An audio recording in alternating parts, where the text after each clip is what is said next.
Thanks so much for joining us. I'm Laureli Shimayo, and this is our MeWe Awakening panel for energizing body, mind, heart, and soul. We have events throughout the Northwest, including online, and today is our online awakening panel. There are 6 of us on the panel today. We'll be introducing ourselves and then talking about the theme. Today's theme is hypnosis, soul integration, and embodiment. So we'll be sharing about all that we do and particularly about the theme.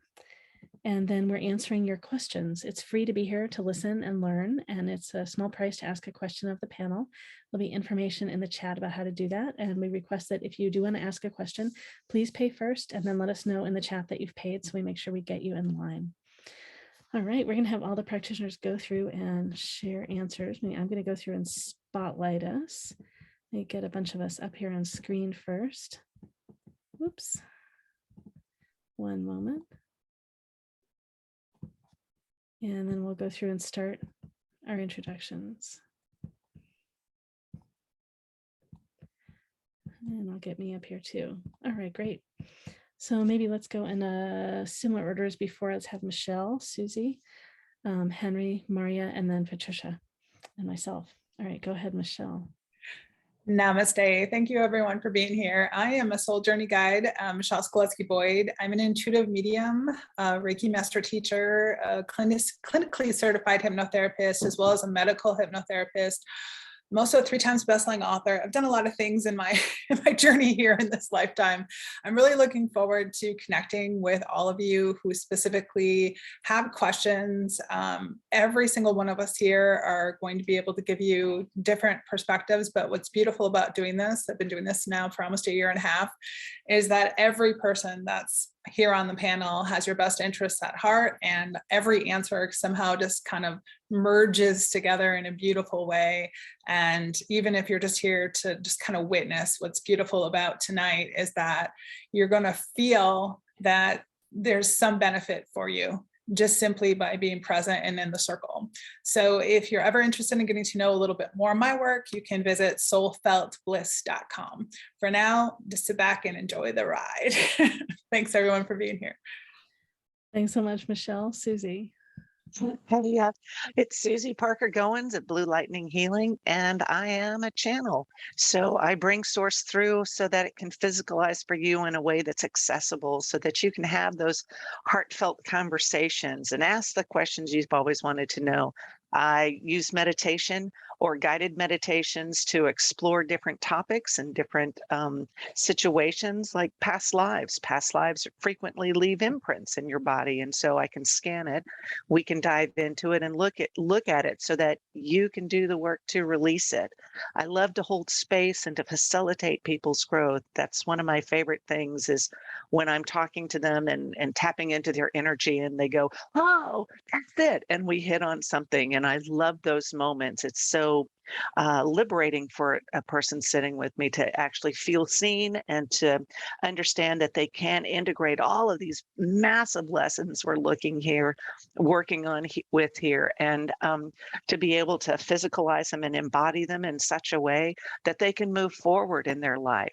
And I am so looking forward to hanging with everybody here, playing with the answers, and looking forward to seeing everybody else grow. My website's bluelightninghealing.com, and there you can find the podcast with the associated meditations with it. Thanks. Thanks, Susy. Here we got Henry next.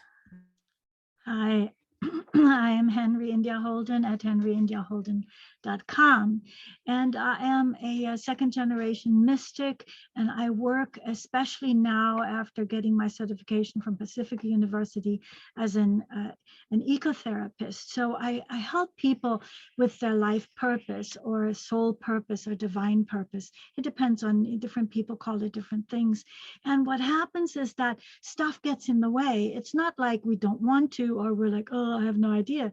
It's that life is happening. So what's been happening a lot lately is people being super concerned, of course, about Ukraine, but but all the time in the background, concerned about our world, our habitat, Mama Gaia. And so that can really get in the way, where there's kind of this sadness or this kind of paralysis. And then that we can't even get to our purpose, where it's like, wow, things are, we're in dire straits. And so I help people with that. This, it's been called variously eco concern, eco worry, eco anxiety, but really it's eco fear. Like, we're afraid for what's happening for us. And there are ways of dealing with that that are beautiful. I've spent 13 weeks learning about that. And there are ways of mitigating it, but also of becoming part of the solution.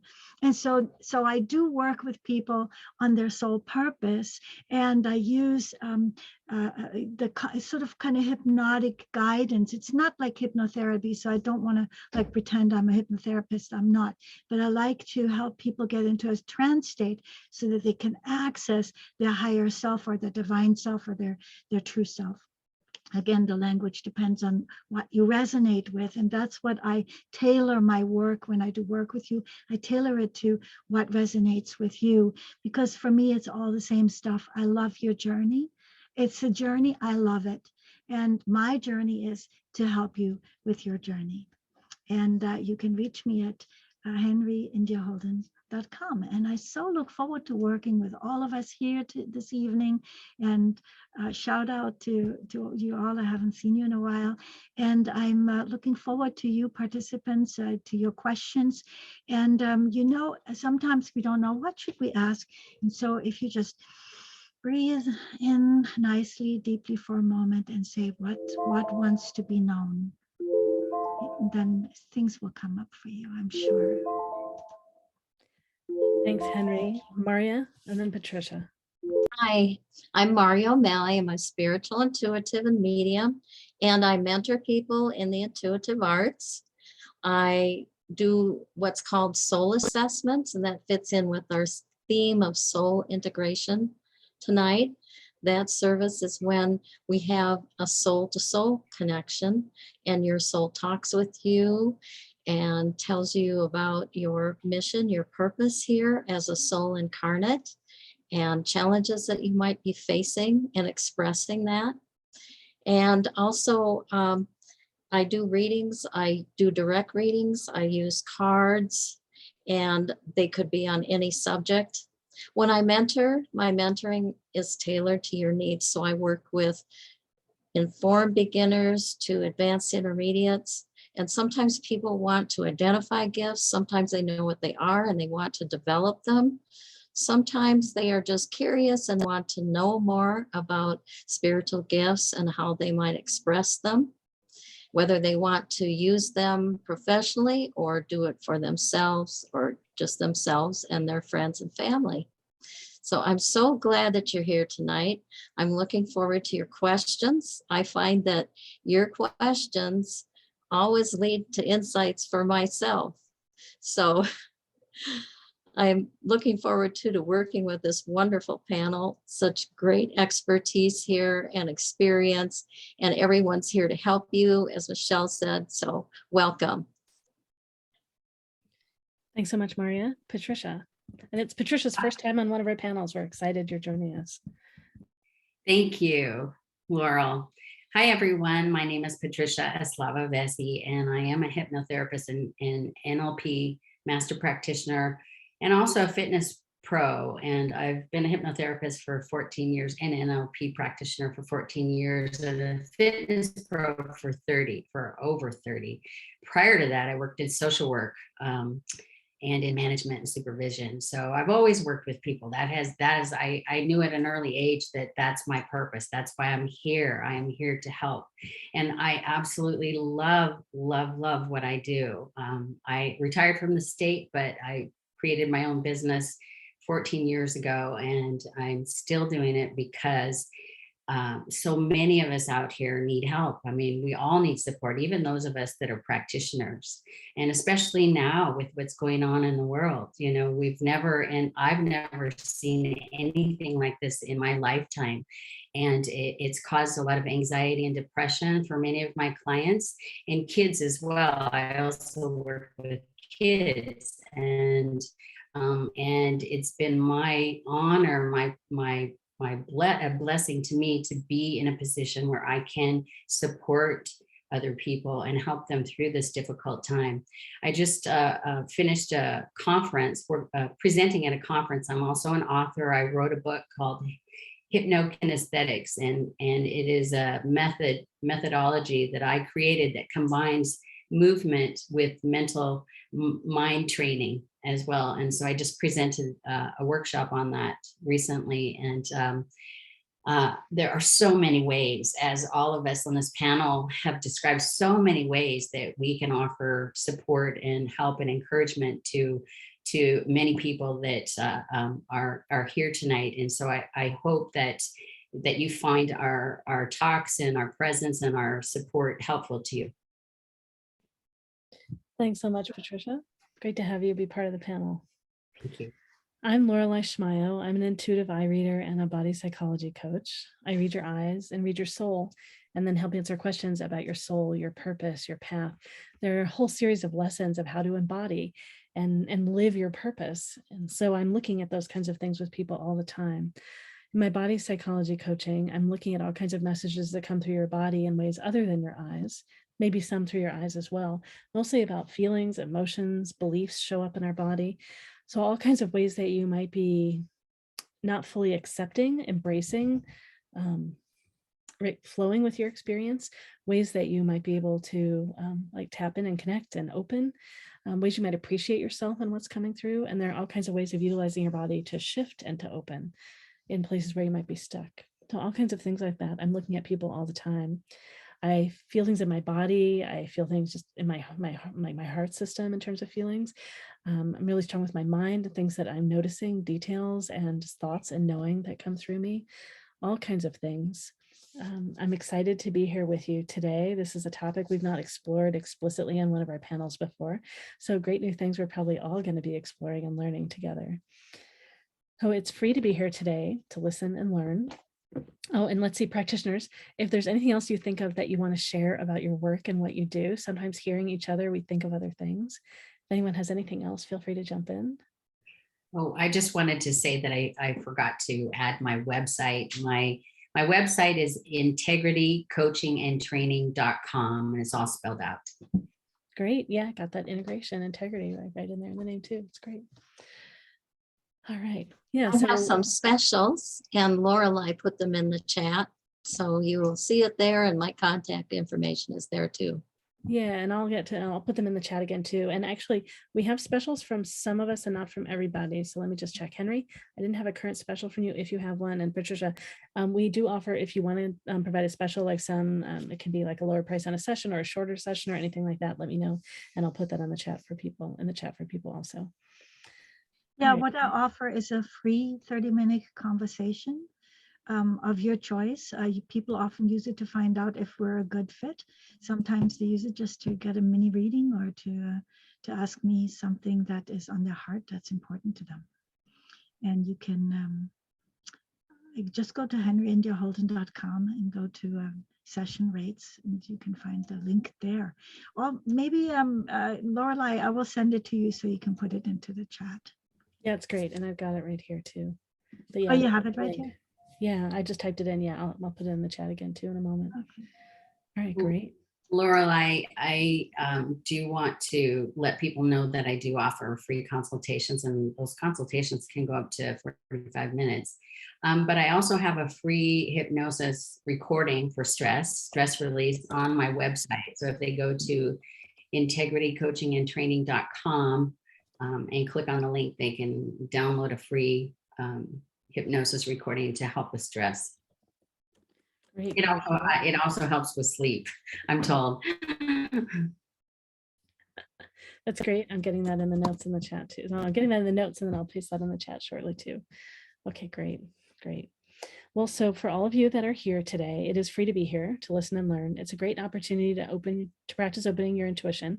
You might want to get something to write with and something to write on. So anything that's showing up at all, scribble, draw, write words. It's just an opportunity for you to catch things as they come through. Often messages are fleeting.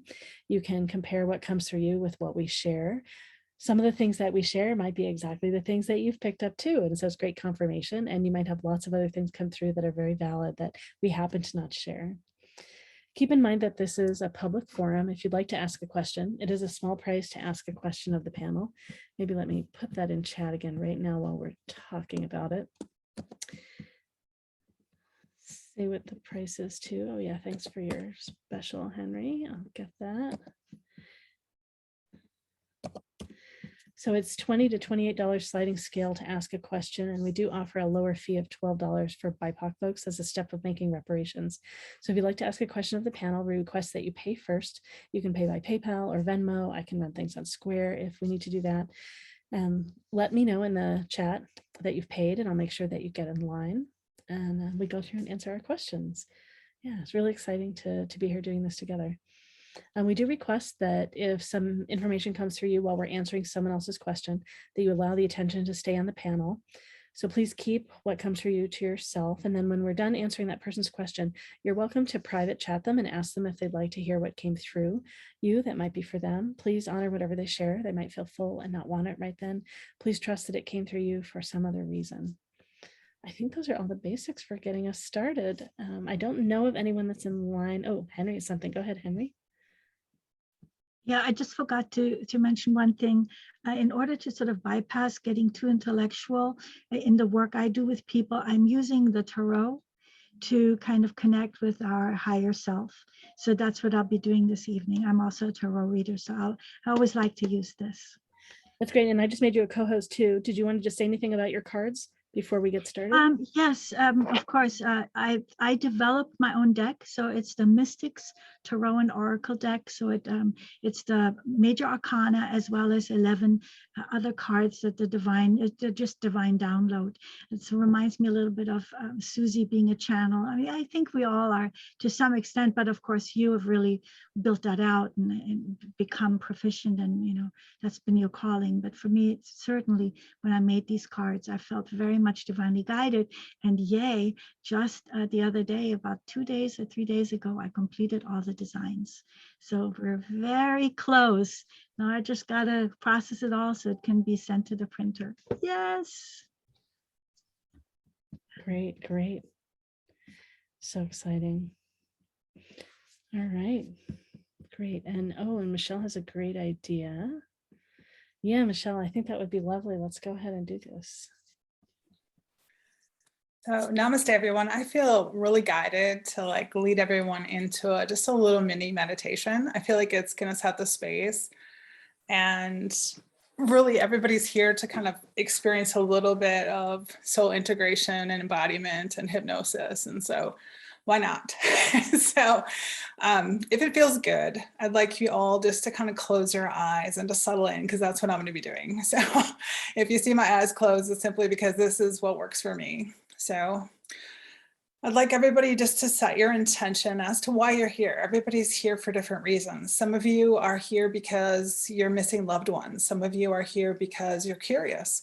Some of you might be here because you're here to support a friend, or you might be here for a very personal reason that you're hoping one of us picks up on.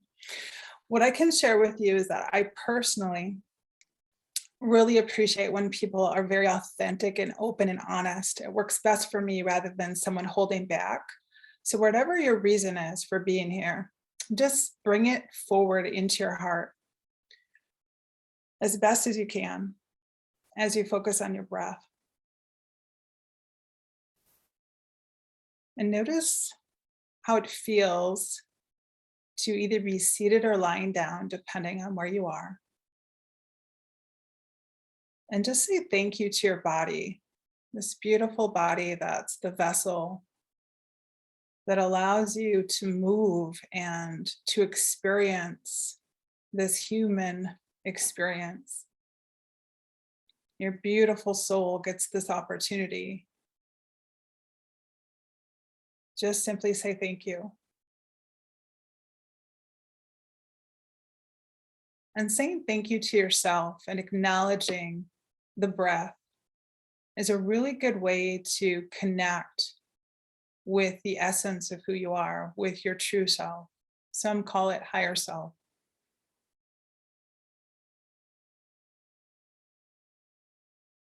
And as you're grounding and as you're noticing, I'd like for you to be aware of where you're noticing from.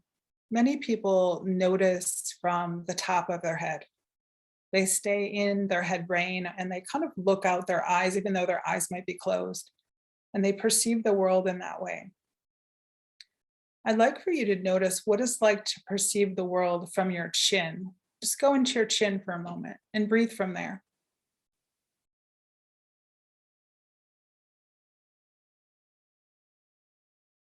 Just notice it's a very different feeling. It's a different perspective.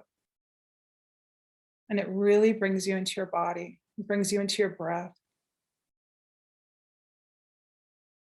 And notice what happens if you check to see if you're in your chin. You'll go back into a space that I like to call the tower of the head. When you go into the tower of your head, you're not in your chin anymore. Instead, you're questioning your truth. You're questioning what you already know is real. And so self-trust comes in by just knowing that you know that you're in your chin and just being there, being present and breathing from that space.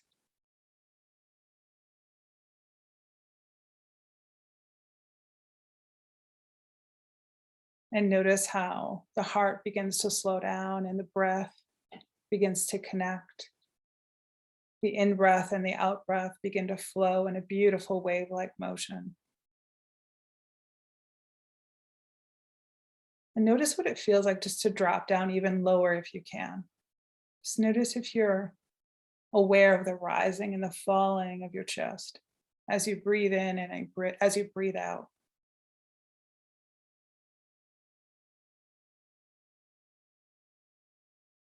And what that feels like to deepen your experience. As though you have a sliding glass window on your chest and you're able to just breathe from that space, be present from that particular area. This is your true center. This is what it means to center. Is to be in that heart space and to notice the body and notice the breath from this place, from your centered space.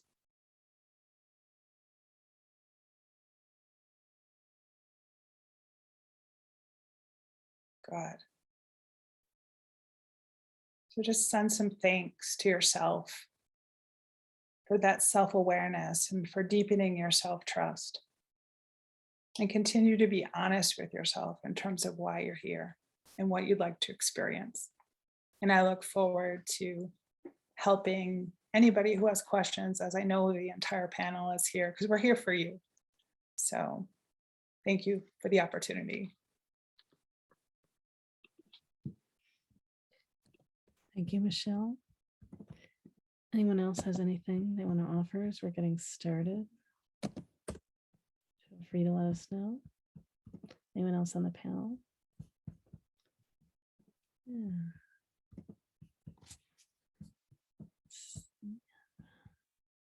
Yeah, people appreciating. All right, I don't know if any questions in line at the moment. So if there's anything anyone on the panel wants to chat about in terms of the topic, feel free, or if we have any questions. For those of you that are here that are new, we love to get personal questions, deep, real personal questions. We're here in public too, so maybe if I didn't say this already, if you ask us a question and we go deeper than you intend us to go in this format, or we talk about other topics that you don't want us sharing about here, please interrupt us, leap in, and give us guidance about how we can honor you and how we answer today. We're here to honor you and our answers. Yeah, and we can take a topic on anything.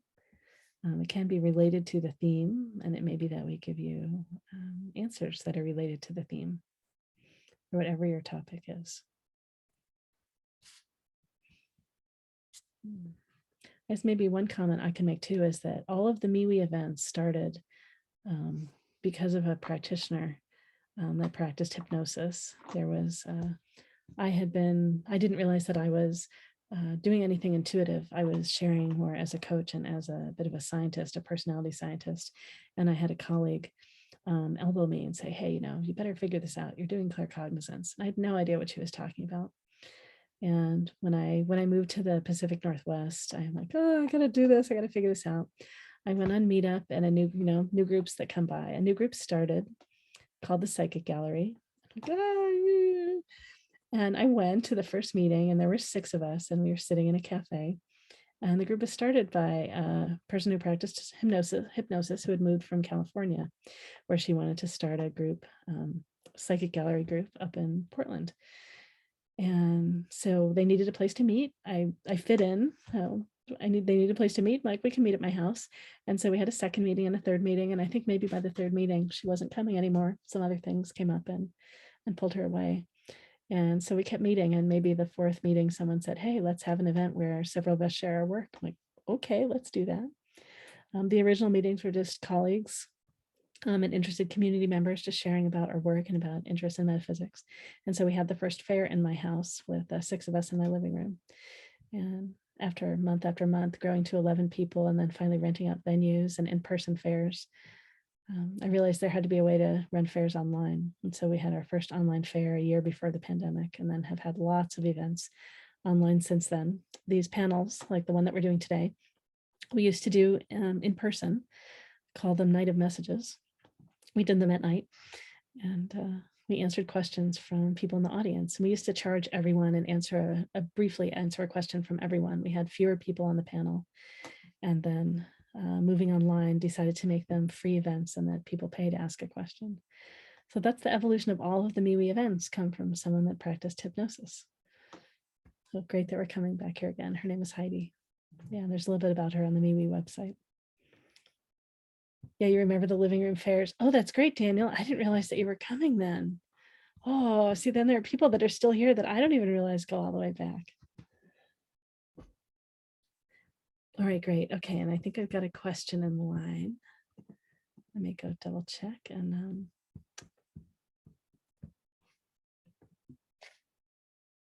great, let me check things.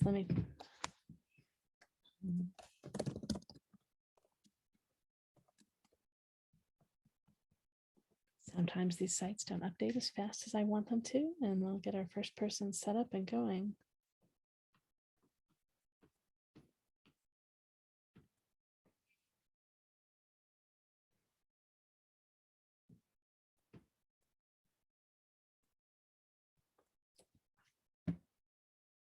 Yeah, just Allison. I don't know if you saw my message in chat. It looks like you paid. How did you pay? I'm having trouble finding it. I want to make sure we get you up here in line. I paid with PayPal. Okay, great. Yeah, PayPal sometimes is just dreadfully slow. Come on, PayPal, you can do it. I'll check on my phone too, and then we'll get you up here. Oh yeah, it just came in. Okay, great. Let's bring you up here on the panel. All right. Thanks so much for leaping in. What is your question? I have a question in regards to just past life regression. I'm so curious about I know things and do things that I've never been taught before, or sort of sometimes I visit places, I'm like, God, I feel like I've lived here before. I've been here before. And I'm just sort of curious what the read is on me and maybe what I could glean in a past life. Susy's ready. Go ahead, Susie. That's like one of my wheelhouses, Allison. Thanks for your question. You are already tapping into the past life information by paying attention. It's like that feeling of deja vu and knowing things or being able to do things you don't already know. You can also look at, and this is your own do-it-yourself kind of past life experience, and you can look at it and say, what do I like, what I don't like, stuff like that. Like I have an in-law that I just don't really like, and when I dove deeper into it, it's like, yeah, you were one of the people who got me burned in Germany in 1860 and stuff like that. So you can go and do that. I do encourage you to trust what you get. It is so easy to question because, oh, maybe there's no way to document it. It doesn't matter. And past lives will carry that information forward for you in your body. So sometimes when you have a recurring pain, ask it. what is this from? And you may get that it's some sort of trauma carried forward.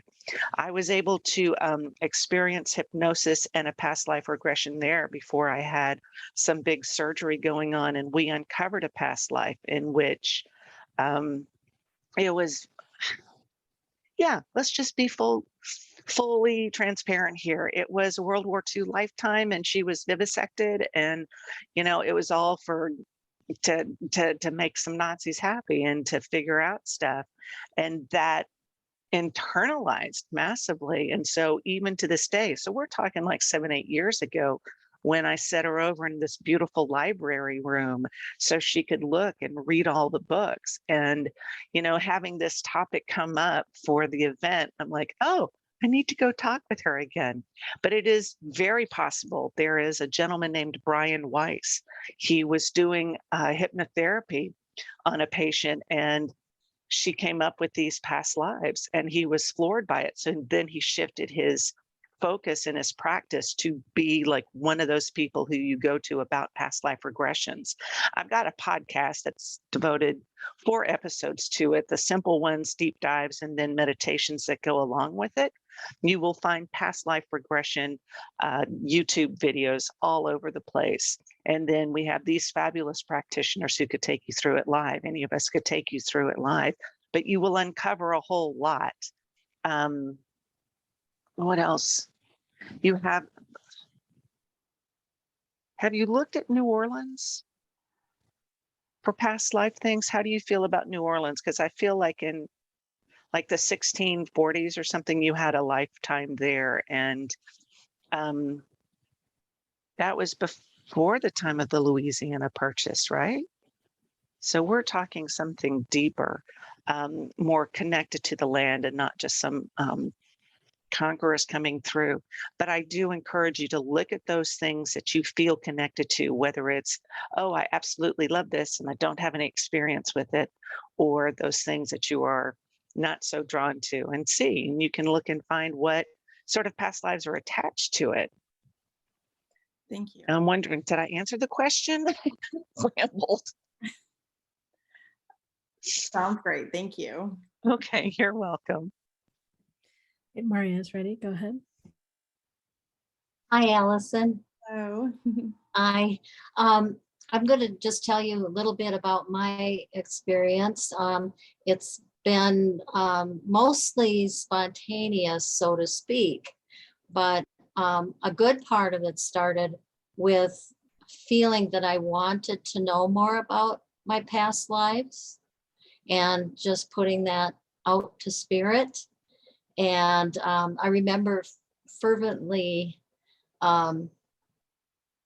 asking that. And on that retreat trip, there was a younger man who was from New Zealand, and he remembered me and I remembered him. And so we had a really interesting time, talking about our past lives. And then other times been just spontaneously come forward in just settings that I guess triggered it. And I feel that the lives that came forward were ones that were relevant to what I was going through at the time, and were connected to some deep-seated fears or worries or concerns that I had, that kind of thing, and some relationships that I had. And I want to tell you about a great book. Anyway, I think it is. It's called Mission to Millboro. And maybe some of you know about this book. It's written by a PhD, and I can't remember her name, so I apologize for that.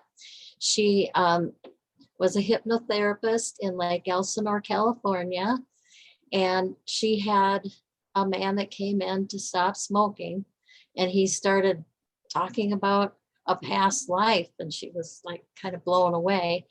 And to make a long story short, there ended up being, it was something like 10 people that had all lived in Millboro. I think it was in Virginia during the Civil War, who now lived in Lake Elsinore, California. And they underwent hypnosis and remembered their relationships and their past lives, and some had conflicts with one another. Others were lovers. Others were like a boarding house person, military. So you may enjoy that as well. But I would suggest putting it out there that you'd like to know, and especially you'd like to know something that's going to be helpful to you now. Okay, thank you. Do you You're guys have welcome. reads on me at all for any sort of past life, something that was really significant at all?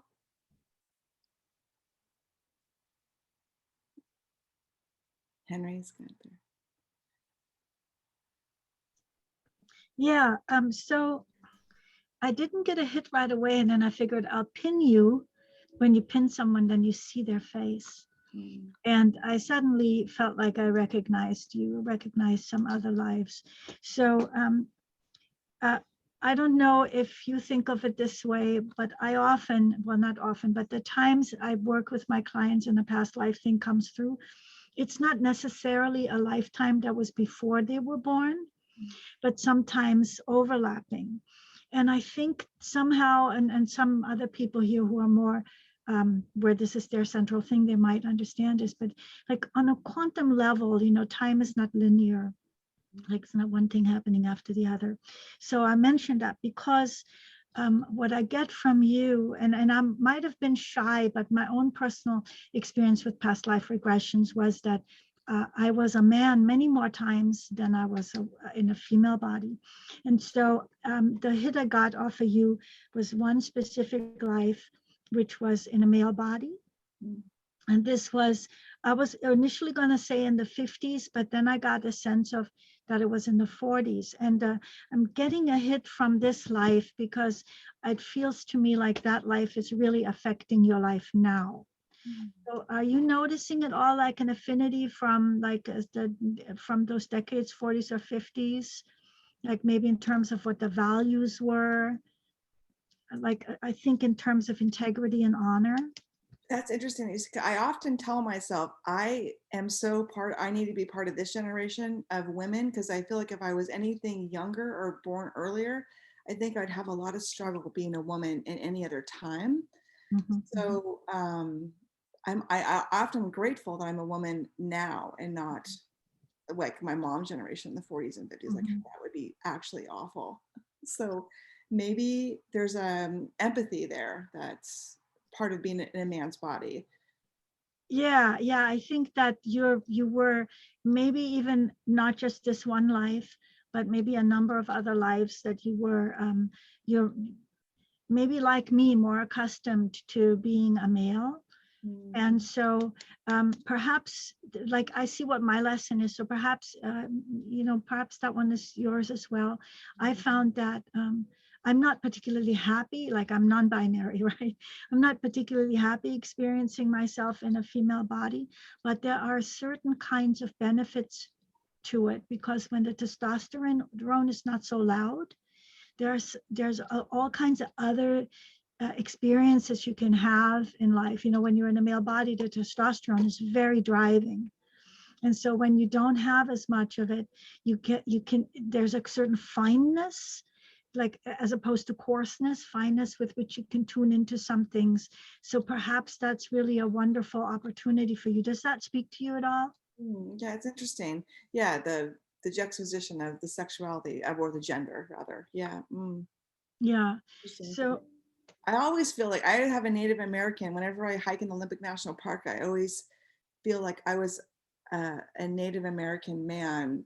Always, whenever I just always hear Native American sounds. I see people. I mean, it's just kind of an odd experience where I'm like, wow, this is actually crazy. When I hike in the forest, I could feel that I was actually like a young man, like a 19, 20-year-old boy at that time. So I'm thinking that perhaps you manifested as that more times, because the sense I have is that you've had not like a vast number of lifetimes, you know, not like the, oh my God, you lived 1,000 times, but certainly a good number, maybe more than the average. And it's possible that you were experiencing yourself that way a lot more times. Like I experienced myself a lot more during the Egyptian Empire, about many more lifetimes there than the more modern time. And so I'm thinking why I'm getting this hit on the 40s and or 50s. Again, I'm thinking it's probably 50s, but it could be 40s. I would just suggest that you kind of maybe do a little bit of research and into that time and see what the lesson is, because I feel divinely guided. So I think this didn't come up as an accident. So perhaps it could be like something to pointing out to you, like a place to look and see what the information might be that you can download. Okay. And when you say research, I just like Google search. What I mean, how do you? Yeah, absolutely. Let the Google guide you. You know, it's not going to be like let's get into a meditative state, burn some candles or whatever it is that you like to do to get sort of elevate your state into the more divine realm or the more meta realm, and just say, okay, Google, show me what there is for me to see. It's like bibliophilia. Is that? No, I don't know. There's a word for when you use a book to find a message, where you just open it somewhere and then you read that and you go, this is what I was meant to read. And you can do the exact same thing with Google, going, I'm going to Google these are the words that are coming to me. So maybe like, what is my message there? Because I think that it might be something that's pertinent to you right now. And to get back to the native person, then celebrate that. Because I know for a fact, for sure, I, without a doubt, lived other lives because I've gone to places and recognized things that I've never been there. So I know for sure it's for real. I mean, even like in my own doubting mind. So if you had any doubts or have any doubts, just know that that's just a contrast that always happens. We believe, then we doubt, but you don't have to take that seriously. Follow the trail. Thank you. Yeah. I would say, following the trail is definitely something to do. I was a scientist, and so I have my own. Oops, sorry. It's okay, don't worry about it. No, it's great. I was a scientist, so I have my own like doubting mind that I've had to journey with through all this. And for me, yeah, and Patricia's coming back in. Great. For me, say I had wanted to throw pottery on the potter's wheel since I was really young, and I just never knew, like, did my parents take me to a museum? Did I see it somewhere? I had this nagging thing, and I finally got to do throwing when I was in my later 20s, and I just felt so called to it, and I didn't know why, and so I ended up doing that for a while, a number of years. It's just a huge I've sold work and all kinds of things, and one day I just said kind of flippantly, like, oh, I must have been a potter in a past life. And this energy that felt all agitated in me, all of a sudden just whoosh, like it all was just very calmed and easy. And I'm like, I guess I was, it just makes so much sense. Like that, it's just the experience I had in my body. And I'm someone that experiences a lot in my body. So I let my body give me the message. In a similar thing, my last name, I was changing my first name, and I knew I wanted to find a last name to go with it. And I, finally at one point trying to think of a name, like, no. And literally, like when I finally decided I was ready for my name, turned out of the house, turned the corner, turned another corner, like, let me get Patricia up here on screen. So but all of a sudden, poof, I mean, literally just wham, like my name appeared, Shimayo. And it's I kind of felt a little nervous at first, like a Japanese last name. But part of what I had wondered is that I might have been a Japanese potter. I felt a lot of connection to Japanese culture. And then this name appeared. So I must have been Japanese, and maybe I also was a potter. And then I also, they're just examples of stories, and so being aware of connections where I think that we can find a lot of them ourselves. The order of how all this happened. I went to a museum in Chicago and just fell in love with some sculptures. And I got a postcard of the sculptures, and I had a little file where I kept, things like that. So this postcard's in the folder. And then when I finally was starting to open a bit to some alternative things in the mid 2000s, I was in a group that had us had to choose a goddess and embody a goddess for one of the meetings. And I'm like, oh, goddesses, I really had not done anything before. And I chose a goddess that when I went back in that folder another year or two later, I chose a goddess that's from the Sumerian culture, which is the statues that I had found. And so Inanna, and it's the connections of all these things. And so these are just trails that lead me to what I imagine might be so. For me, it gives me ease and understanding, like that I chose Inanna. I hadn't realized about so much trauma that I experienced as a child, and Inanna went to hell and came back. And so really in this life for me, I feel like I went to hell and came back. And so yeah, just meetings and helping me feel more ease about my, my physical life this time, and helping me understand why I have the fascinations and desires and skills that I have. Yeah, so those are like some of the ways that I've found things, really just paying attention and noticing and connecting and letting myself trust and believe. Yeah, and then I guess if I say just a little bit in terms of your eyes now, I imagine that your talents in your eyes are what I call scholar and priest priestess. Scholar is about absorbing information to build knowledge and share knowledge, and priest priestess is about emotions and inspiration, vision, motivation, seeing what's here and seeing what's possible, and wanting to inspire and motivate people to stretch and reach for what's possible. In that order. So scholar can be somewhat neutral and flat. I have it too. And priest priestess can lead to some perfectionism when it's second. And in your energy, I feel like some of it's held back in some ways. And so any tools that allow you to sort of release more and let things flow, I think would be helpful. And so if connecting in this way allows you to do that, I think that's great. And just not worrying that I encourage you to not worry that there's anything wrong with you as you are, even if you don't know. Thank you. I appreciate it. Thank you very much. Oh, you're welcome. All right. I'm going to go find our other panel member who's hiding right now. And then, yeah, anyone else have an answer for Allison and we do have one more person in line right now too. Oh, there's Patricia. Patricia, you want to get back up here? Yeah, I figure your computer probably did something like that. Turn on your video and I'll get you back up on the stage.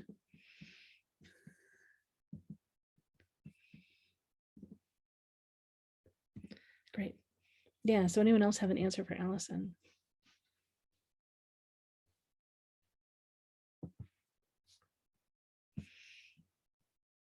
Yeah, and I know some of you are just making comments in the chat too. Like, feel free if you want to say anything, but yeah. Yeah, Patricia, I think you got all of Allison's question. Yeah, and Henry said something else too. Go ahead. Add something more if that's okay. I mean, unless somebody else wants to go first. But yeah, if anyone else wants to go, feel free to jump in. Henry, go ahead. Okay, great. So I completely forgot that I had pulled some cards for you. I just got so into this man in the 40s and 50s, I forgot about the cards. So I have no idea what the heck they're supposed to mean. So I'm just gonna, okay, share. All right, I'm just gonna share them and see what you're gonna figure out. So I think I'm gonna work with you. So are you able to see those cards? Yeah. Mm-hmm. Are you see one that says authority and one that says joy? Yeah, absolutely. So I think, there's something really on the nose about it, which is you're the authority of your own experience and no one else. And what I was guided to do with authority, that's been a bear authority, because the sort of the cultural kept getting in the way, and I needed to be somebody who has authority, Mm-hmm. And so finally I found this person. I'm like, yes, that's the embodiment. So having the authority doesn't mean you elbow others or other things out of the way, but that you are grounded within yourself. So that's what I'm getting out of this card. What do you see for yourself? Yeah, I mean, I am an authoritative person. Mhm. I'm kind of, I tell my family, like, I'm the sun and you're my planet. You just circle around me. Mhm. So I tell them I just want you like around my orbit all the time, because I'm the person that kind of keeps everyone together. So I definitely would say that. And in a sweet way though, I'm not authoritative. I'm just the authority figure. Yes. Right. Okay. So then I think this would be you. And then perhaps with regard to discovering, because I think you're looking at past lives, I think partly because there's a gap between who you're being now and the life that you've shaped now and what feels most right to you. Would you say that's true? I would say that's true. Mm-hmm. And so I think this card, joy, is about reminding you what's available to you, and that what the cost is, because obviously there's a cost to close that gap. And so what the cost is worth it, because this is the outcome. So that's what I'm seeing. What are you seeing? What am I seeing in the cards? Yeah, what is this card trigger or pulling out of you? What inner wisdom is this card touching in you? Well, I think I could always use more joy. I think joy gets lost in just life in general. It's hard to always find joy, but I do look for joy. I do look for. I'm a joy seeker, but I think joy can get lost in just the everyday, right? And so I do want to think of myself as a joy seeker that always looks for joy, but I'm not always able to capture it for sure.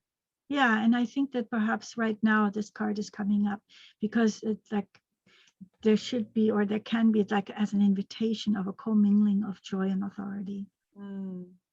Okay, this is more of like a present life, like a kind of a present life. Yes, very much so. This is very much about your present life. Okay. Because I pulled that before you even asked about that. Okay, perfect. Well, thank you. Thank you very much. Thank you. Let me stop sharing. Right. Great. Thank you, Henry. Yeah. And when you were talking about joy, and I love the idea of commingling them, I decided to bring Elote on stage too. So more joy. Yeah. Anyone have anything else for Allison?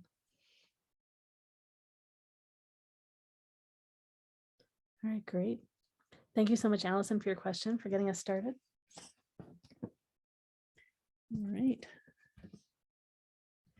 And we've got Sky next. Sky, did you want to come up on stage?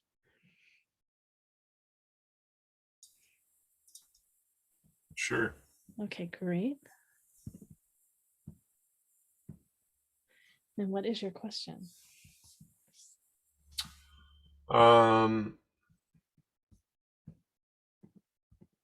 Well, I'm not exactly sure how to ask it specifically, but my question is, what do I do? And then more specifically, what do I do about my social anxiety? And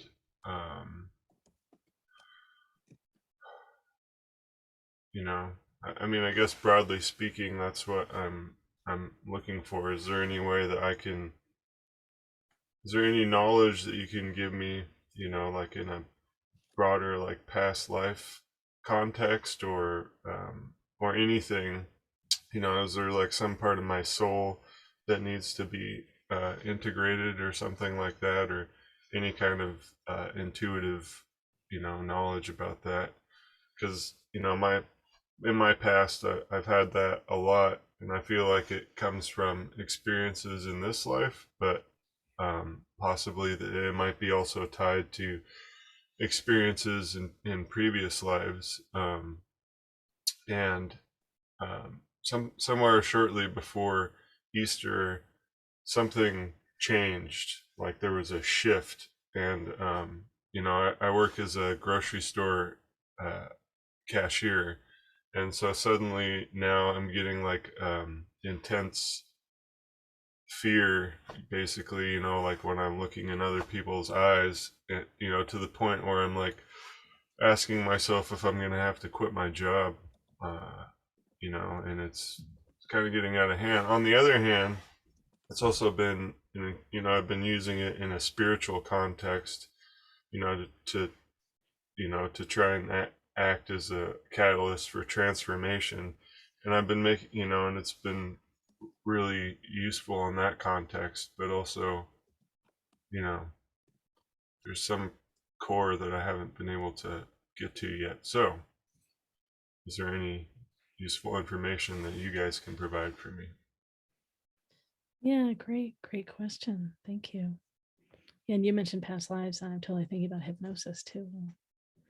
Yeah. Go ahead, Susy. I have to find the unmute button. Hey, Sky, thanks for asking your question. A lot of things are coming forward for me. First off, I got that you are a galactic being, not comfortable or not used to being in a human body. So what happened at Easter, honestly, I'm not I haven't looked at that yet, but there's always, it feels that there is this undercurrent in your experience, like you're here to observe and to help promote change. You are also an empath who doesn't have shielding or protection, because it's very easy to take on other people's fears, and then it will exacerbate your own fears around it. So I encourage you to ask, whose is this? And as a cashier, you get to see people going by all the time. I believe there was somebody who went through your line on Easter Day who was having a really rough time, and because of your mission, your commitment to helping shift the world, you took that on. So I encourage you to look at it and clear it. Is this my energy? Is this someone else's? And to allow it to, there are a lot of ways to approach it. Taking that cord, and thank you, Kai Bertrand, for giving me that extra piece of it, to look at this cord that somebody else has installed in you. It was just human interaction this person got. That's all they needed. And here you are, an open heart and an open soul. And so all of it dumped on you. You can look at that cord, and sometimes I would say dissolve it. This one feels like it needs some bashing. And then whoever that was, they get to either keep their energy, or you can surround them with light. Surround yourself with a light of protection, whatever color feels best to you. I'm seeing gold, because that feels to be the ray that comes from your star family.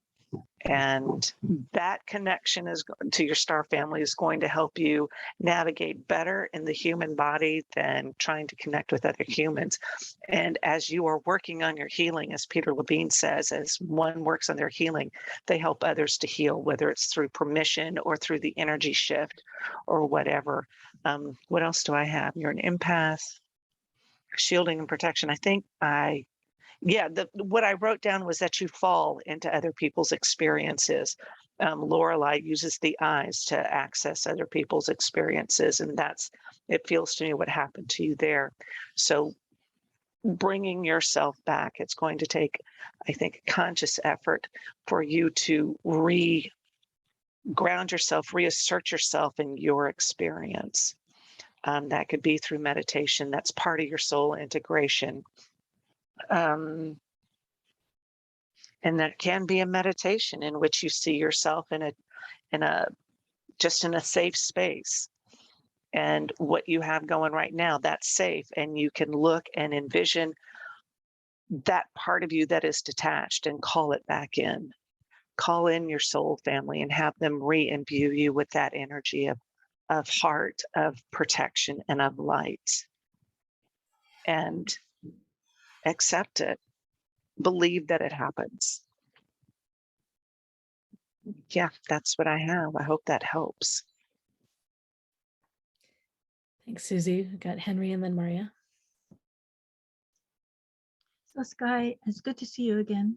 And what I immediately got, like at first when you were talking about the state you're in, I'm like, I have no idea, what could that be? And then like some part of me goes like, you're being dense, you know exactly what's going on. That's very rare for me. So I think that I picked up your confusion, because I'm an empath too. So I picked up your confusion. So I think it's important for you to rise above your, so when you call it social anxiety, right? That's the term you used. What is let's say if you were a guru or a master, an ascendant master or something like that, what would you call it? You probably would not use the term social anxiety, because it's a psychological term. It's a term that is in our culture. It's very of the moment, and it's very, very narrowly defined. What would you use if you tapped the inner guru? What word would you use? Well, I mean, like I'm a deep thinker, and there are certain spiritual, psychological contexts and other ways in which I understand and contextualize my situation, and I am, sort of painting a broad picture with that word just for the sake of ease of communication. It's like, and I have been, sort of like using this experience to get deeper into my own mind and understand exactly what's happening, which I sort of do. But there's also this, like, and I have gotten a lot of clarity in the past couple of weeks, but there's also this like core that I can't penetrate. And even though I do sort of have an intellectual understanding, that doesn't translate into the ease of interaction with other people, because like I've always had some trepidation about like eye contact and interaction, but before this, I could like, hey, how's it going, blah blah blah, it's like maybe not like staring into somebody's eyes, but now there's this fear of experience, and that's the word that I would use, is fear. Okay. I'm afraid. Yeah. Okay, great. Now, isn't that And then amazing? yeah, and then the whole so much empath thing is like this feedback loop and a self-fulfilling prophecy. Yeah, So, it's like the fear begets the fear. And then yes. also that fear bounces off the other person's fear. And then you Yeah. amplify each other's fear. Yeah. And it's happening like on a subconscious level. No, not subconscious. It's just happening on an etheric level, or on a level that we're not used to naming that and recognizing that. It's sort of like two dogs smelling each other, and they know what's what immediately, and they like each other, or suddenly they don't. And so there's like information being exchanged. So there's information being exchanged between you and other people that you can't handle. So the thing is to not shut down the information, but grow your capacities for handling. So the first thing you need auric healing, because I think something happened to cause the leak in your, or a slit opening. Like I see a cut in your auric field, and that's opened. So things can come now in that should not be coming in unless you want them to.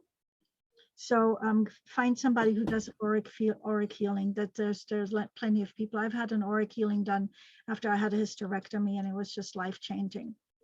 And I think I healed as well as I did because of that. So do the auric healing. And then also when you're, the hit I'm getting, like the guidance I'm getting, is that you're over connecting with the personalities that you're encountering.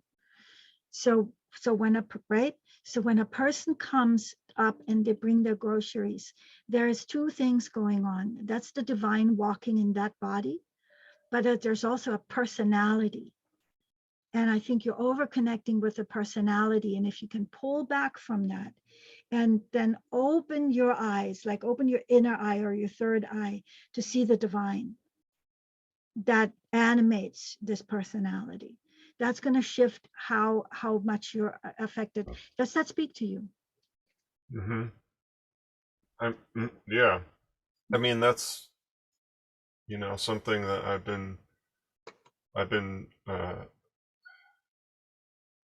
been trying to do, recently. Yeah, is like, well, there's one, Ram Dass, if you're familiar with him, he says, something like, see everybody as God in drag. And yeah, that so my time is up, but like whatever you got going on, and maybe you can share that with another person. I just don't want to, I want to make sure that other people also get to interact with you. So you continue talking just to someone else. Okay. So yeah, where you're going with Ram Dass is great. So Marya's up next, but yeah, go ahead if you want to finish your sentence, Sky. Well, it's just, it's like I'm in a, that totally resonates with me, but like where I am right now with that experience, it's like, it's so touching to the core of who I am, that unless like the truth that I'm experiencing is like embodied at the deepest point of my being, it doesn't get past this fear program that just keeps arising. So, it's like, yes, I want that, but it's like, so then the question would be, how do I integrate that into the core of my being so that it manifests in my experience of reality? Just, to sort of dissipate this energy, because that's what it feels like. Is it feels like there's this holding on in my heart, and everything that I try and do to like let it go, like makes it stronger. Yeah, thanks for sharing all of what's happening. Yeah, go ahead, Marya. Well, a couple of things came to mind. As you were talking, you talked about intellectually and your mind and everything. And to take in what Susy was saying and Henry was saying, Susy was talking about maybe not recognizing what's theirs and what's yours. And then Henry was talking about things getting in to your field and into you because of a leak or a gap there in your aura. So what I was thinking was, in order to understand what's you and what's really you, I think about a couple of things. And one is to take some time by yourself and go into your body and feel your body from the inside out. Like go into your bone marrow and your tibia and feel that from the inside out, and just go through your body and do that. So you become familiar with what you feel like. And then once you've done that, if you feel comfortable, see if you feel any other energy that isn't you that's bumping against your auric field. Now your auric field, of course, goes beyond your body. So just notice what that's like. Notice if you feel any energy bumping up there and how it contrasts with your own, so that you get an idea of what's really you and what's not you. And then another thing is to move your focus, if you're able to, from your mind, from your head to your heart. You can even do that. What helps me is to put my hands on my heart. And it's already in you, that divine connection, that core is already there in your heart. So if you can bring your focus there and just sit with your heart and feel that connection, feel what's there, because it is there. It lives within each of us. And that might help you to recognize the divine in others as well as yourself, as you familiarize yourself with the divine within you. And then something more mundane is, I don't know if you've ever heard of EMDR, or maybe you can help me. Am I doing the initials correctly? Correct order. It might be helpful to go to a psychologist that uses that technique, and they use eye movements to basically rewire your brain and erase triggers or past hooks that can trigger fear and anxiety in people. And my understanding is that it's very effective. So you might want to think about that, Google it, look at it. I wanted to do this for a while, and I tried to find, schedule with someone here, and I found people, but they weren't taking new patients or whatever. And if you have insurance, sometimes there are psychologists that are covered by insurance that use that technique. I don't have insurance, but that's good to know. Yeah. I know some of the practitioners in our community do use that, and they use it online now. So I don't remember who it is, but some other questions I have to ask practitioners. So yeah. Very good. And I agree. I know people personally, it's been super effective. Some people do things like tapping and things like that, similar, like stimulating both sides of the brain for different things and releasing trauma.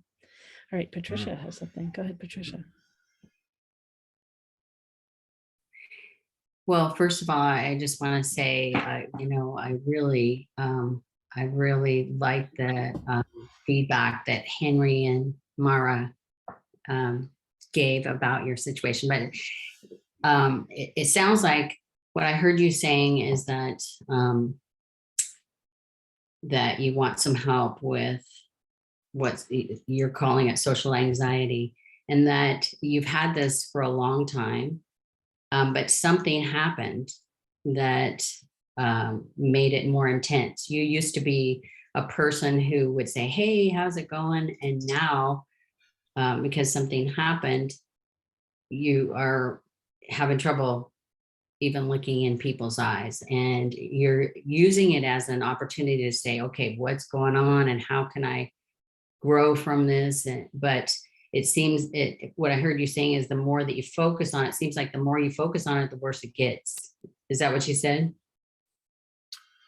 Yeah, yes and no. I mean, like it started off like one way, and then you know, I've sort of like been doing this and diving, and it's been, the context has been changing and morphing, and you know, sort of fluctuating a little bit depending upon my understandings, but it's like you're seeing it, experiencing it a different way. a little bit, yeah. And you Not know, consistent. definitely a lot of self-growth, but also at the same time, yeah, it's like hey, I think, you know, in one day I'll be like, oh, I made some progress, and then the next day it's like, you know, back into the crap again. So Yeah. and then more, and then I felt like, you know, like I really made some progress, you know, with like realizing that it had to do with like people's rejection of me, you know, my perceived rejection, whether or not that was real. So I was just like welcoming people's rejection of me, and I felt like that, and that was, you know, powerful. And then the next day it's like that it was some other aspect of this phenomenon manifesting, and that was no longer as effective. Okay. So it sounds like you've got, you know, you can describe it, that you've been watching this going on with you. You've been very aware of it. And you can see how it's changed, and how one day it may be like this and the next day it may change. So, and you want to use it as a trigger to, you know, make some changes. So my question to you would be, you know, if once this goes away, once this changes the way you want it to be, describe to me what you want instead. How will your life be different once this is changed just the way you want it? Well, you know, I mean, I've thought about that. I mean, basically, I mean, my, you know, my social anxiety is, you know, just them. That's the catch-all that I'm putting this in. Right. Has prevented, you know, has limited my vision of myself in the future, because it's like there are things that I would like to do, but they all involve human interaction. Right. And I feel like, well, I can't do this because I have this thing. So what I would like to do in the future, you know, is, I mean, there's many things, but you know, it's like career opportunities is one, but just like the way that I interact with others, you know, I would like to interact with people in a more, you know, genuine, open way. I would like to be a space for other people like me, you know, that they can come to, you know, and I can, you know, I can be an open heart and a safe space for them, you know. It's like are some of the things that I would like to do. And okay, so what I'm hearing you say is that you want to be able to interact with people and maybe be that safe space for them. And is that something that you would like from other people, to receive that from other people? I'm just curious. Like when you're facing them, and instead of having the fear and looking them in the eyes, would you like to feel that there's an open space and a welcoming space towards you? Would you like to receive that from other people as well? I mean that's cool to hang out like that, but Yeah. but I would rather be steadfast in myself so that it doesn't matter what they're coming at me with, that I can have that in myself. And also, truly that seeing the divine in others, that's the level that I want to, that I'm trying to interact with people from. So it's like it's like doesn't matter if you're how you're relating to me. It's like it's like I'm seeing God, just another soul. Yeah. So I wonder what it would take for you to take that I'm going to quote it, social anxiety that you feel that maybe lives somewhere in your body, and set it over there or behind you, so that it's no longer interfering with your ability to see God in everyone. Well, see, it's weird because like I sort of can.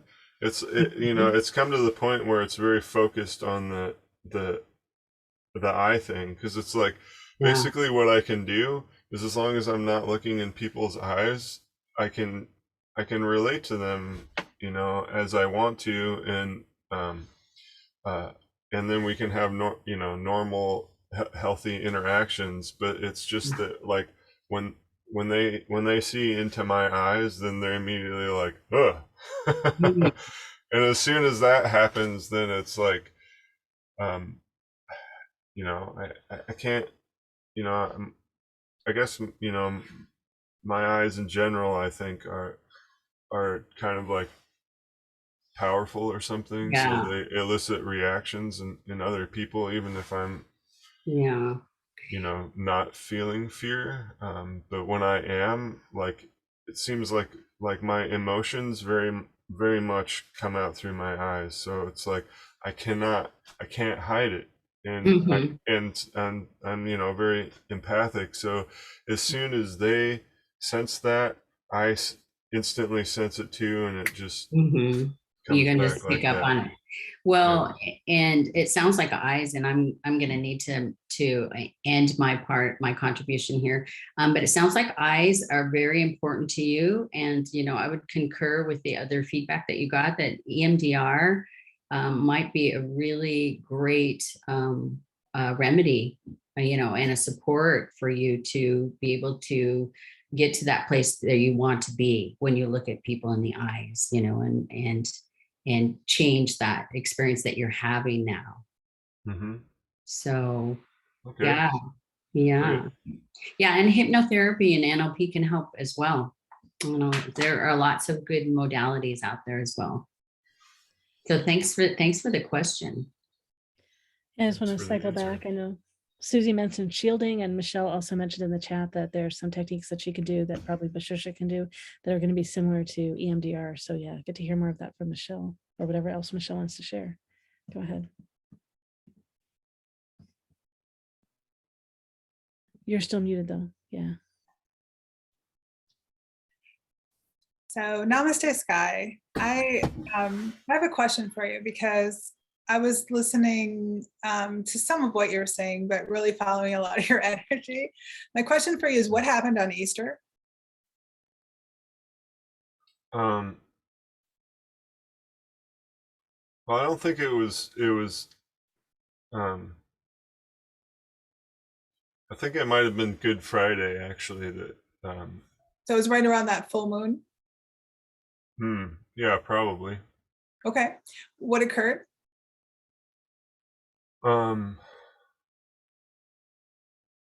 Well,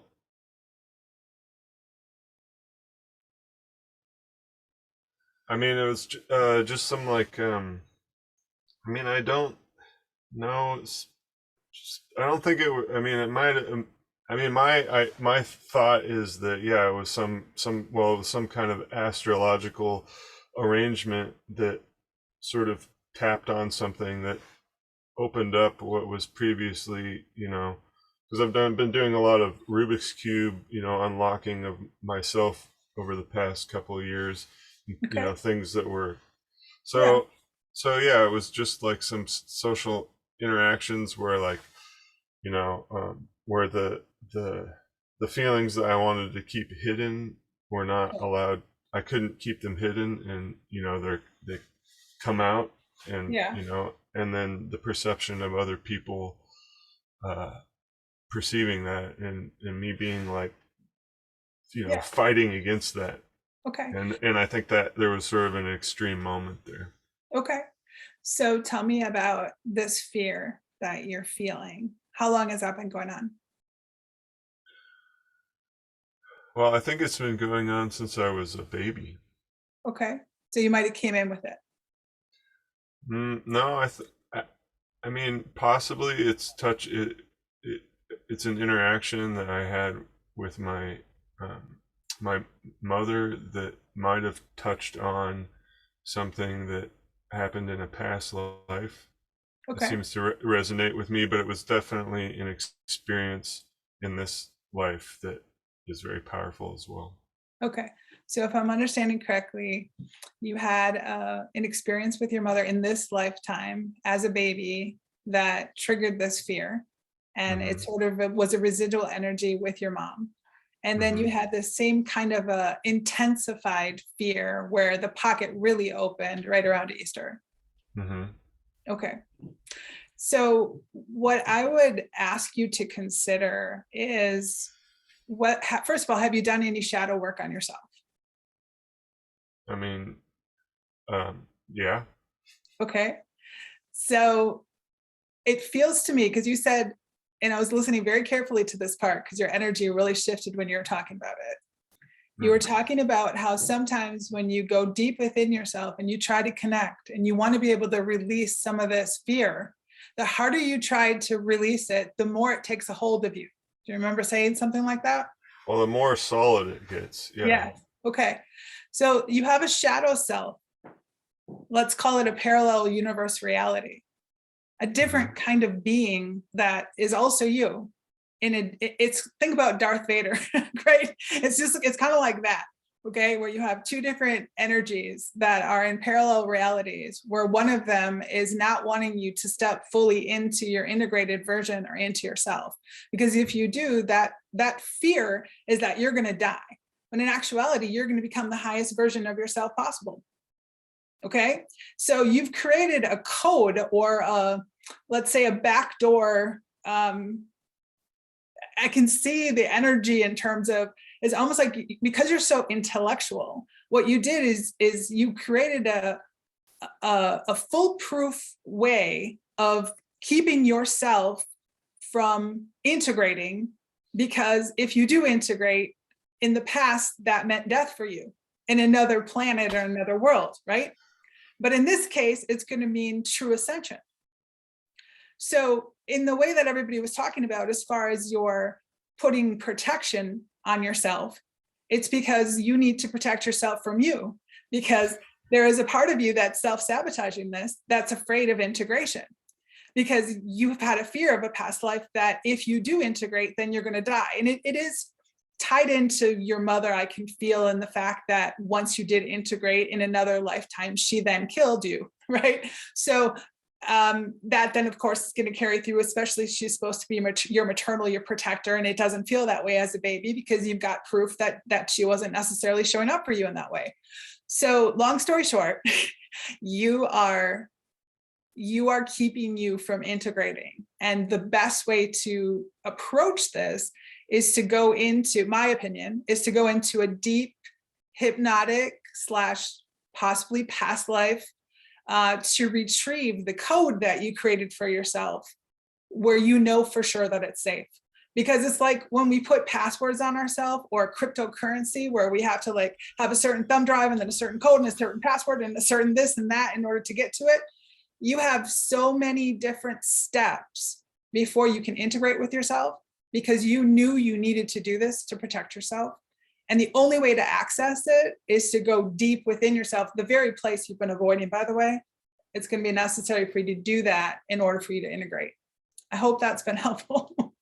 It's fascinating. I love what you've done. It's really brilliant, by the way. It's really brilliant. So instead of calling it social anxiety, I would just say that you're very, very in tune with your own energies and what's actually occurring with your alternate self.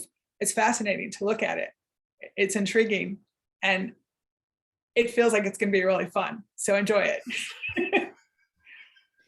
Yeah, Sky's been coming to our events since we started online, I think. Yeah, like way back. So yeah, it's great you're back after a while. Can you do that, Michelle? All right. Yeah, what I will tell you is that it's not, I don't do anything. I witness it, I hold the space, you do it. I guide you right into it. You do it. And I would not ask you to tell me what your code is. You're going to know it. It's very matrixy. Like when I look at it, it's got to be a specific order, specific way, a specific energy. I mean, I worked with a client once who literally, like, you would think that the energy would like this, and it would just sort of, it was like corkscrewed, and then it had to go a certain direction, and then it had to go in a certain matrix and in a certain order in order for this person to actually find their highest self and integrate. It's fascinating what we do out of fear. But at the same time, given what we've been through in other lifetimes, we had to protect ourselves and the highest version of ourselves, given all the hangings and the drownings and all the things that we've been through. So I understand why you did it.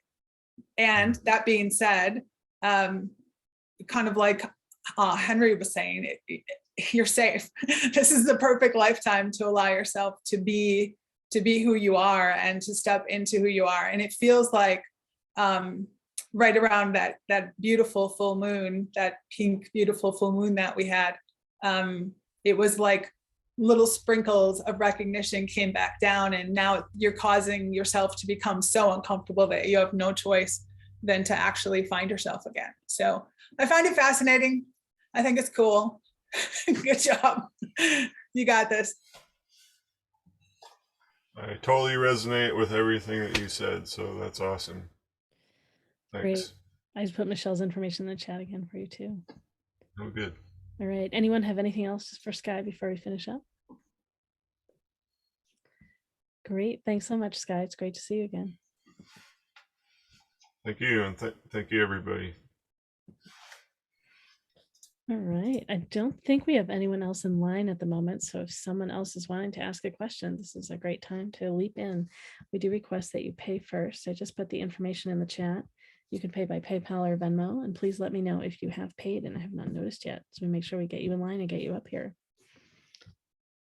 Yeah. And if anything else is coming up about the theme, any of you that you want to share, go ahead. That's just a great time to include that.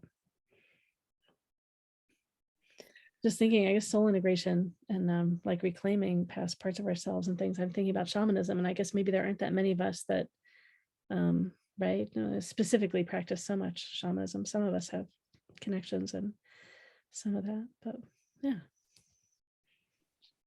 I just like want to jump in and just add that I personally, I feel like when someone wants a past life, to have somebody else like tell you what your past life is, it can be helpful, but to experience a past life, that is a whole nother dimension.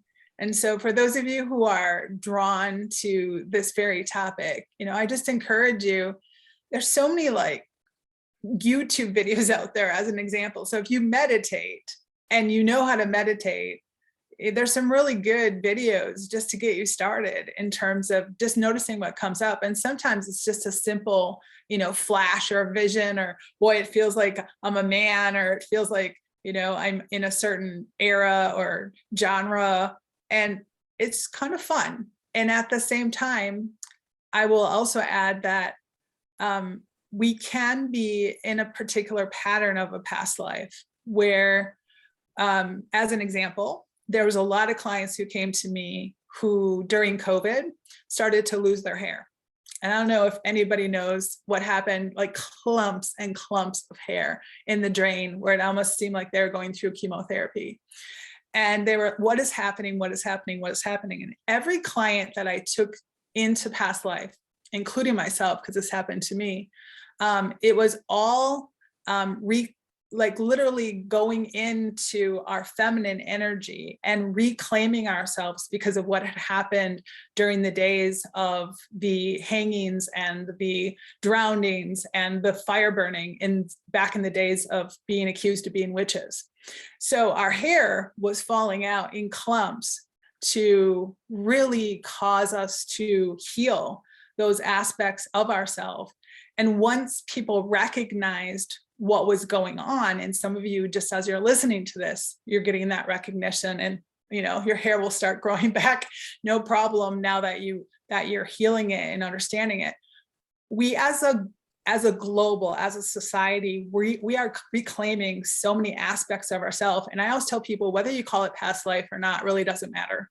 Einstein proved that everything is energy. So whether or not you believe that you've been in other lifetimes or you're not, we came through with certain knowingness and certain memories and certain understandings that we can't make sense of it. We have no idea why it is that, we go into a certain area and it feels familiar, or we meet a certain person and we go, boy, it feels like I've known you a really long time, though this is the first time we've met.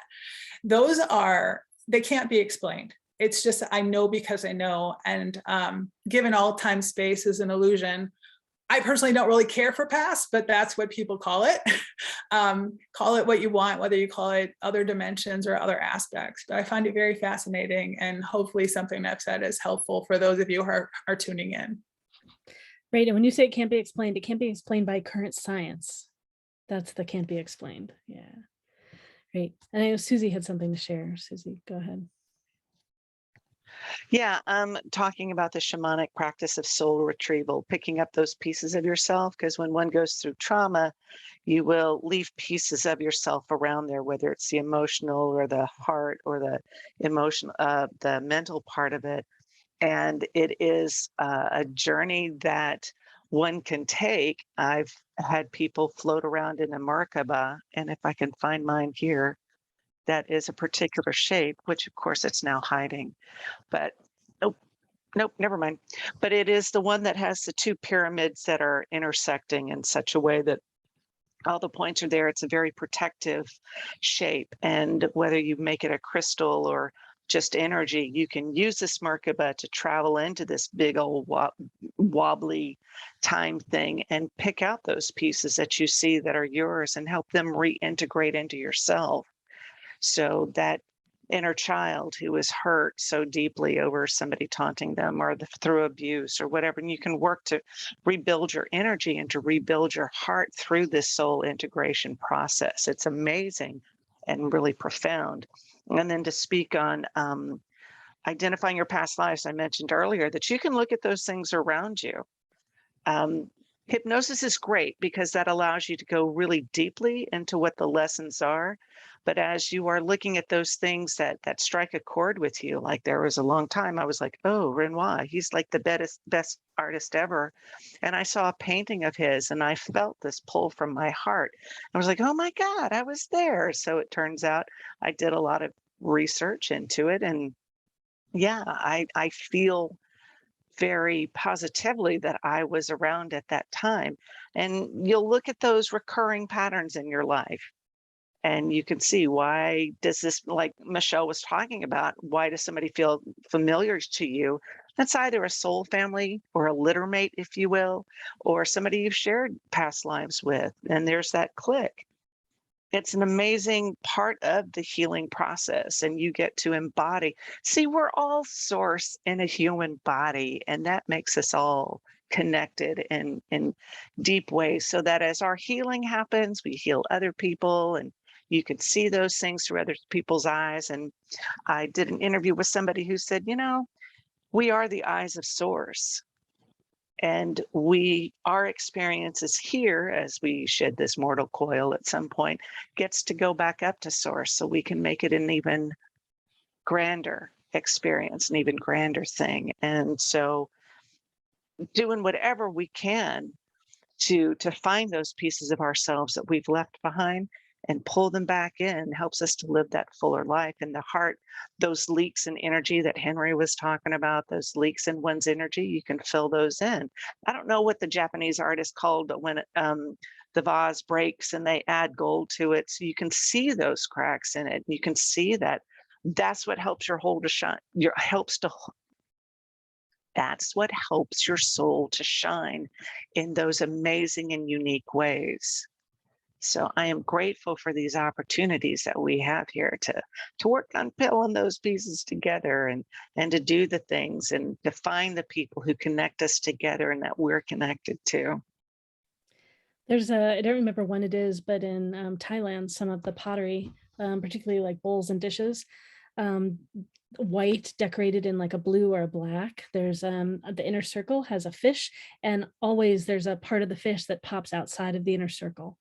So it's just part of the aliveness and the regularity and the, you know, spontaneity and unpredictability and all those things. So yeah, always. And a way that you can find fakes. I did this for a while in art history when I was doing ceramics, is when a piece doesn't go outside the ring, you know that something's wrong. So then to go looking for other things to identify that things are not authentic. Oh yeah, go ahead, Henry. Yeah, so I kept like getting niggled here, and something is telling me, you know, where is the ecotherapeutic part, right? You're in this habit and you got to get out of this habit. So so a couple of things to establish. So one is that when at the beginning of the agricultural revolution was the first time that we didn't look at nature as our kin. Like we were thinking like, this is the tree spirit, and this is the shrub spirit, and this is the falcon spirit. We had this relationship with the natural world as entities, as beings. And interestingly enough, we're slowly coming back around to recognizing the sentience of nature. There's actually a lot of scientific research being done around that. And there's a lot of flirting with panpsychism, which the spiritual idea of that the divine expresses itself in all of nature. And so what happened is when we started in the agricultural revolution and we started to look at crops, suddenly things became objects for our use. And so a kind of severance occurred. And so then we've now fast forward tens of thousands of years, and we're trying to solve everything with our intellect. And especially you, Sky, you're like me, you know, I used to be just like that, where I'm using this as my primary tool to solve whatever's going on because it's caused by this should solve it.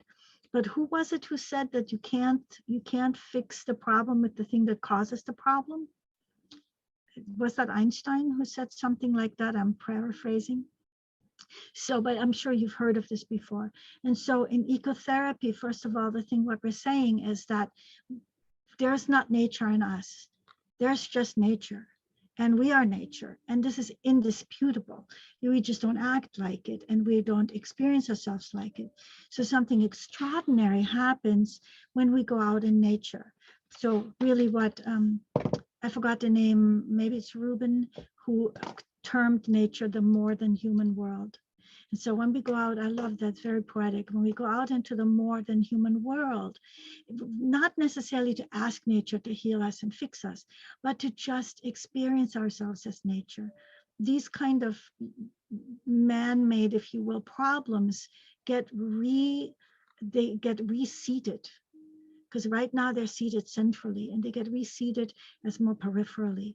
And so one of the cards that I created, that I don't really know yet what the place for it is, but I think this one is really perfect for Sky.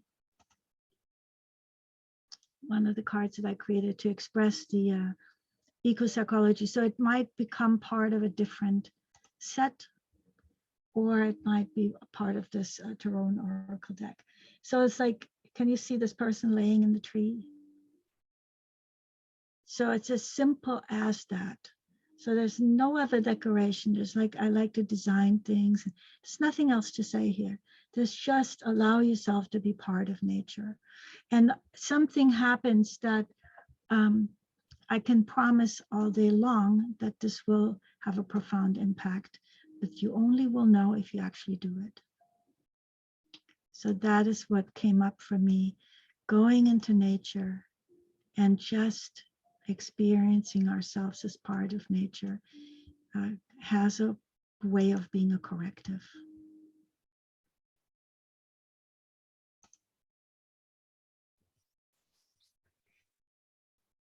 Great, thank you. Yeah, there's an interesting question that's wandering around in the chat too.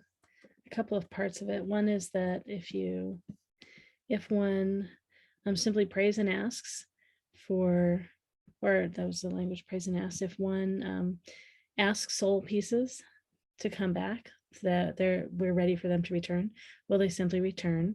And it brought up another question too of what is similar and different from resolving something or accepting something. And yeah, Marya has something general to share about this too. Go ahead, Marya. In terms of just asking for soul pieces to come back, yes. I have a method that I use. I call it modern shamanism. It's just kind of like you're being your own shamanism. And what I do is I usually do it when I do it. I lay back in bed at night and I ask my soul, my higher self, to bring forth something or an incident or a place where I may have left part of myself. I don't think about it. And I will find that these things will just come forward, whatever needs to be healed. So when it comes forward, then I call that part of my soul back to me. And let's say I was someplace and I fell down and I hurt myself and there wasn't anybody help me and I kind of, stumbled home or whatever. And maybe I left a piece of myself there. So I call my soul back from that place. And if I took anything from that experience, whether it was the place or a person, if it was an experience with a person, I give that back to the person because it doesn't belong to me. And I do this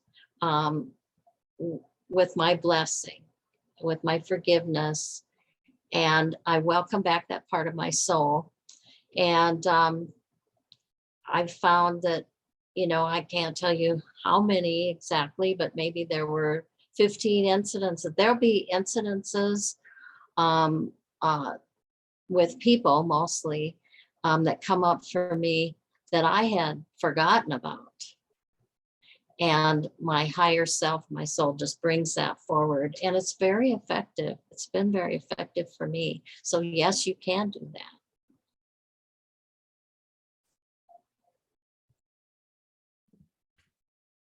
Great, thank you. Yeah. And yeah, Susy, I think you're the one that phrased the question, the difference between resolve and acceptance. That's kind of an interesting general question too. Yeah, any practitioners want to say anything about that? To me, they're similar and there's subtle differences too. I know, Patricia, you were nodding. I just want to give everyone an opportunity to share if you want to share.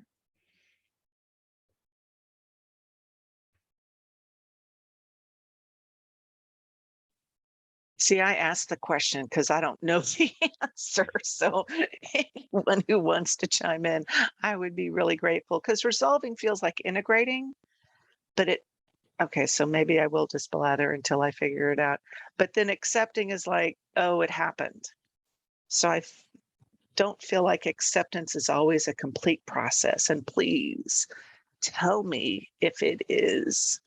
If I'm missing something, I would greatly appreciate that. But resolving is like, I don't see, that's it. That's why I'm throwing it out to you wonderful people. It's an interesting. My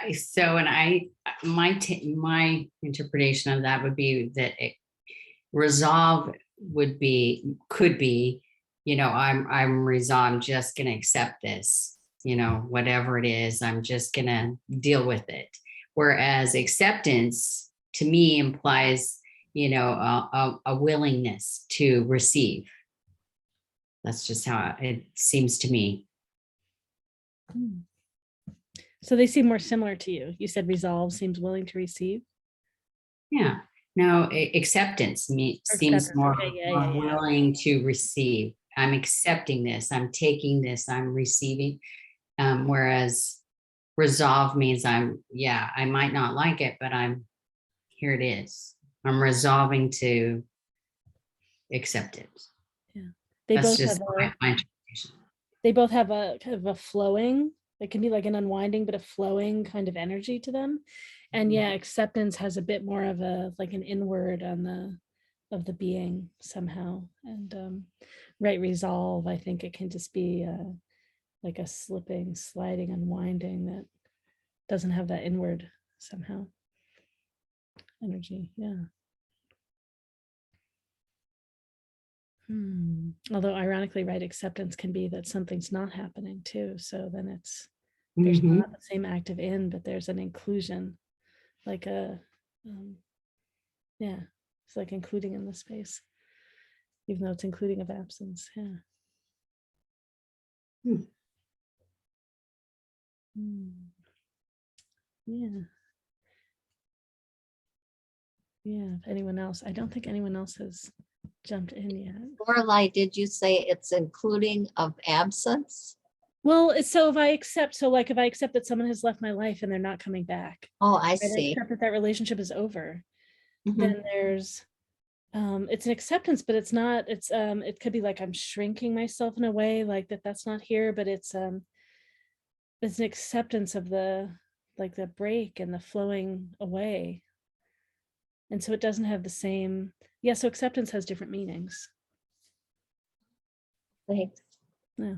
Yeah, thanks for asking. Yeah. It's great. We have great conversation with each other, you know, just about all kinds of things. I guess maybe so is it Patricia and Michelle, are you the two primary ones that do hypnotherapy here? I know like the kind of the old style hypnotherapy, and I really don't know enough and a lot about like the more modern ways that it's practiced. I mean, so my grandfather is an example of like the old method, you know, like entertainment.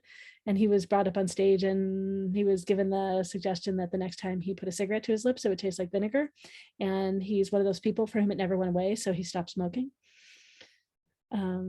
Yeah, so like, can you, I know there are probably lots of different ways of practicing. Maybe can you just say a bit more about what it's like for people so they know? Yeah, either or both of you. Sure. I'm happy to describe it, and the thing about hypnotherapy is that each one of us is different. I mean, we're trained, we're not all trained by the same people or influenced by the same people. And some of us bring other skills to the mix and other training. So there's, you might get a huge variety. I mean, certainly there have been, I was just talking to somebody at a conference who quit. We were talking about smoking. I was actually in a workshop on stop smoking. It was someone's new process. And we were talking about the traveling hypnotherapists that would go state to state and gather these big groups of people, and people would quit in one session just by a hypnosis session. And not everybody would quit. I would get, I've had people who've been to those workshops, and some people, their friends maybe have quit, but they didn't. And that's because, and why I love hypnotherapy, because if you received really good training, you'll know that there's one size does not fit everyone. Everybody thinks differently. Everyone's life skills and ability and experiences in life are different. And so with hypnotherapy, it's good to approach that person based on who they are and their life skills. So what I do in my practice is I do a combination of coaching, because I've been in the field for so many years. I have quite a large tool bag of techniques. So I use a lot of conversational hypnosis, coaching, NLP, provide some really quick and powerful ways to transform all kinds of challenges that people are experiencing. And maybe just say a little bit about what NLP is too for people. Yeah, neuro-linguistic programming. Neuro is the mind, and programming is how we do things. And it's a pretty old technique that's used, or strategy system that's used quite heavily. If you know who Tony Robbins is, if anyone knows who he is, he's popularized it. He didn't create it, but he's popularized it. You can see him on stage transforming people's lives, and he's all over YouTube. So it's a fast and effective way to change anything that's going on that might be troubling someone, like pain, anxiety, depression, weight loss, smoking. In a pretty quick time, it can help you shift your thinking, and that those shifts can be permanent. So in combination with hypnosis, it's, there's some really, really powerful, effective and quick techniques and ways to help people shift whatever's keeping them stuck.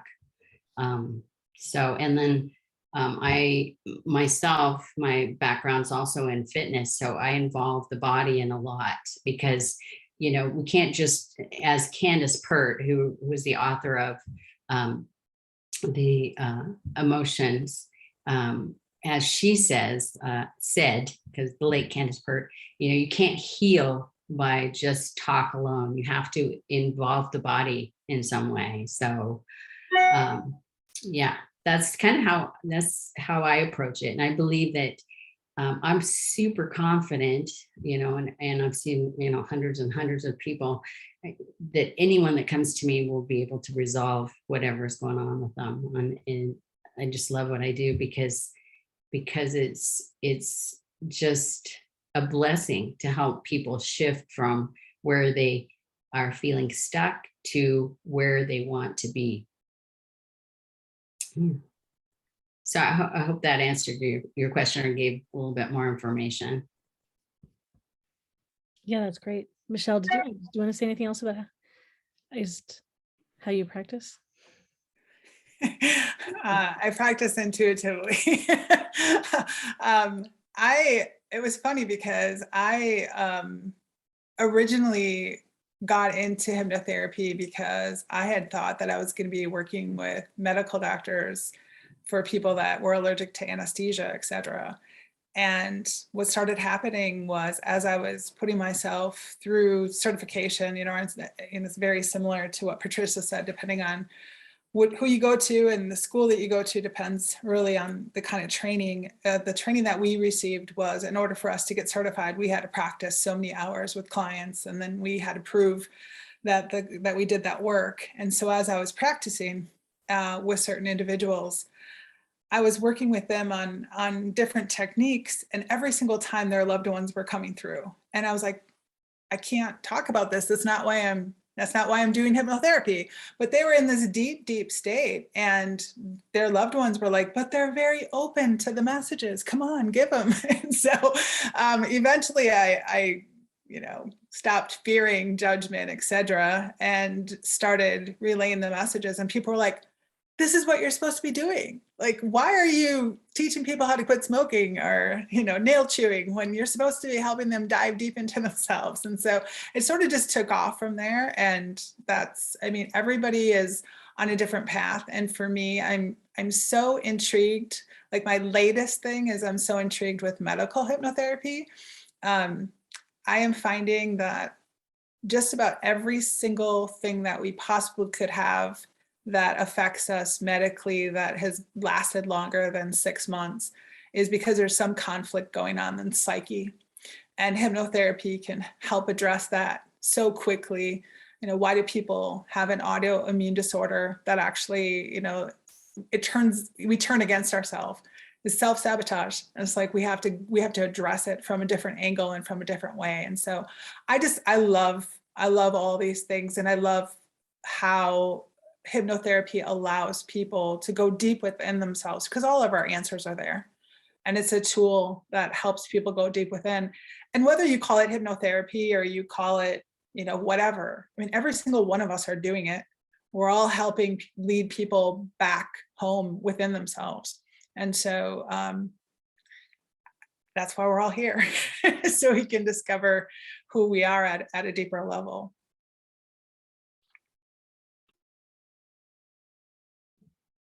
Yeah, great. Thank you. Yeah, that's so true. We all are, all our different ways. All right. Well, yeah. So we potentially can ask a question if we want, or let's see. So great. Kelsey's got questions. Right? Some good general questions. Is it better to work on the same topic over time, or okay to switch it up each session?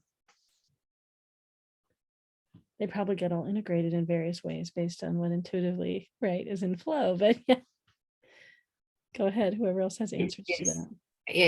And I'm wondering if the question is regarding like if somebody's coming to hypnotherapy sessions, or, I'm not sure what that question means. Is it good to change up the topic? Is it? Well, I think like probably, I just think if we lose more of the old fashioned kind of thing, like someone might want to, I mean, it's old fashioned, but someone wants to focus on one particular issue, right? They've got several different things. Do they focus just on one thing? Do things get mixed up in a session? Do they work on one topic till they're done and then go on to something else? Or like, right. My question was for hypnotherapy specifically. Okay, thank you for clarifying it. So I'll just tell you some of the experiences that I've had. So I see people who are struggling to manage their weight and change some habits that are some unhealthy habits. And typically, and even with smoking, for example, and I don't currently see a lot of smokers, although I have, it's usually always something else that's the cause or that they need to work on. For example, a smoker might come in and I want to quit smoking. That's my goal. It's the doctor said it's killing me and so on. Well, okay. And so as we're coaching and finding out more about them, well, really I'm so stressed out, my job or my relationship, something is just, I am so stressed. I feel like I need the cigarette and I can't quit because what else do I have? So for example, if somebody comes in to work on weight, which is very similar,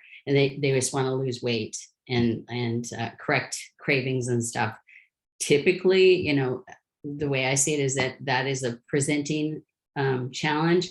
But my approach is to help people feel good about themselves first and clear up anything that is interfering with their ability to change those habits, to exercise if that's their goal, or to eat well, or to stop the cravings. It's usually some emotional component or some trauma in the past. And so I work to help them clear that up first. And as my experience is that as people are feeling better, their choices become easier and easier, and their new habits become more healthy.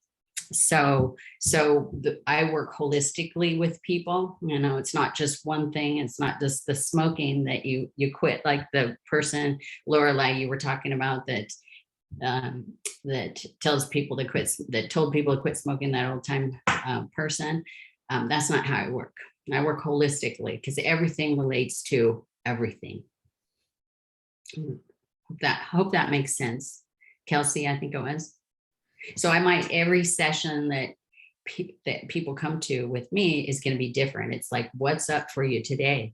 How are we doing? We set goals, and there's never any failure. There's only feedback. We monitor it. It's not something that I tell my clients to do. Those are, we're working on what the client wants to work on. And I, hold them accountable based on whether they want me to do that or not. I give lots of assignments and I teach lots of techniques, self-management techniques, so that they're not dependent on me, but by the end of the time we work together, they have ways to get themselves out of, stuck places, and that they can make the changes themselves. So every session is going to be different. It's just the way it is.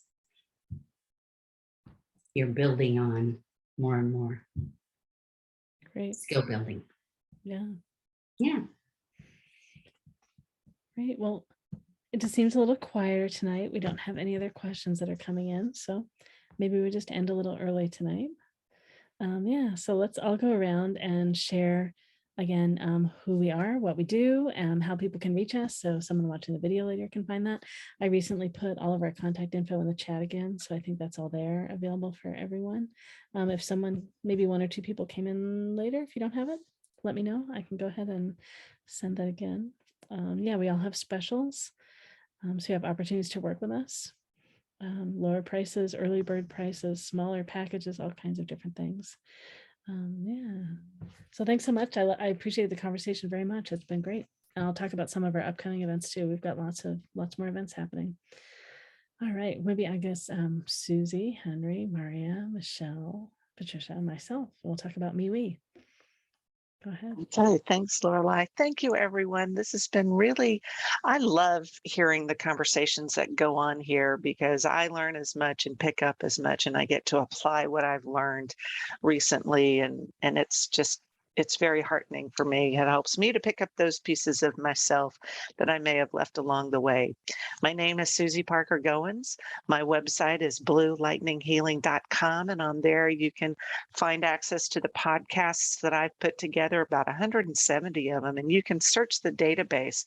So a lot of the topics we talked about here today, I've interviewed people and I've done my research and have found a whole lot of information. So there are podcasts and meditations attached to it. Let's see, I'm a channel, so I allow source to come through in such a way so it's accessible, and you can have a face-to-face conversation, whether it's in person or on Zoom, because we keep talking about Einstein, everything is energy.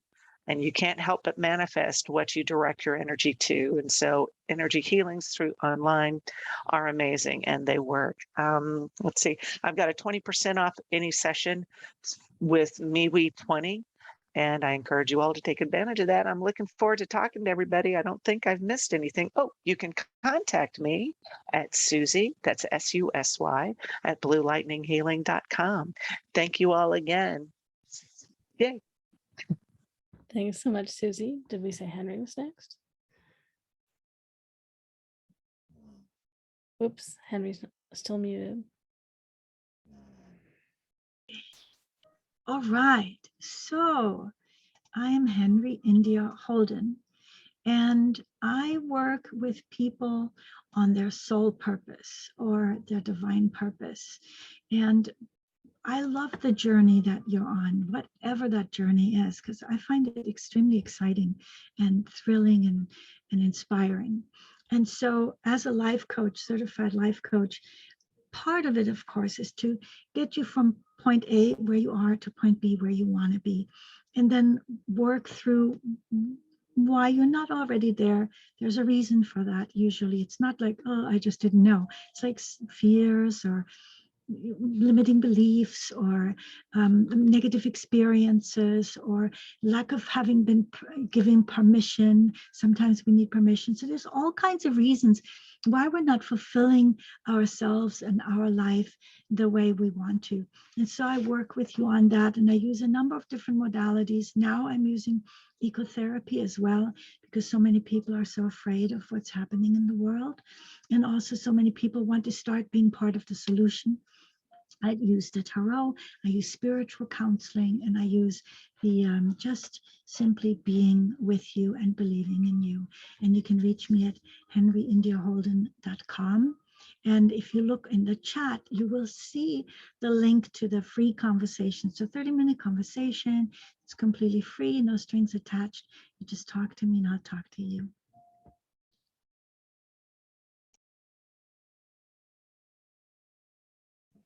Great, thanks so much, Henry. All right, who's next? I don't remember, was it Michelle? Marya, go ahead. I'm Marya OMalley. I'm a spiritual, intuitive, and medium, and a mentor in the intuitive arts.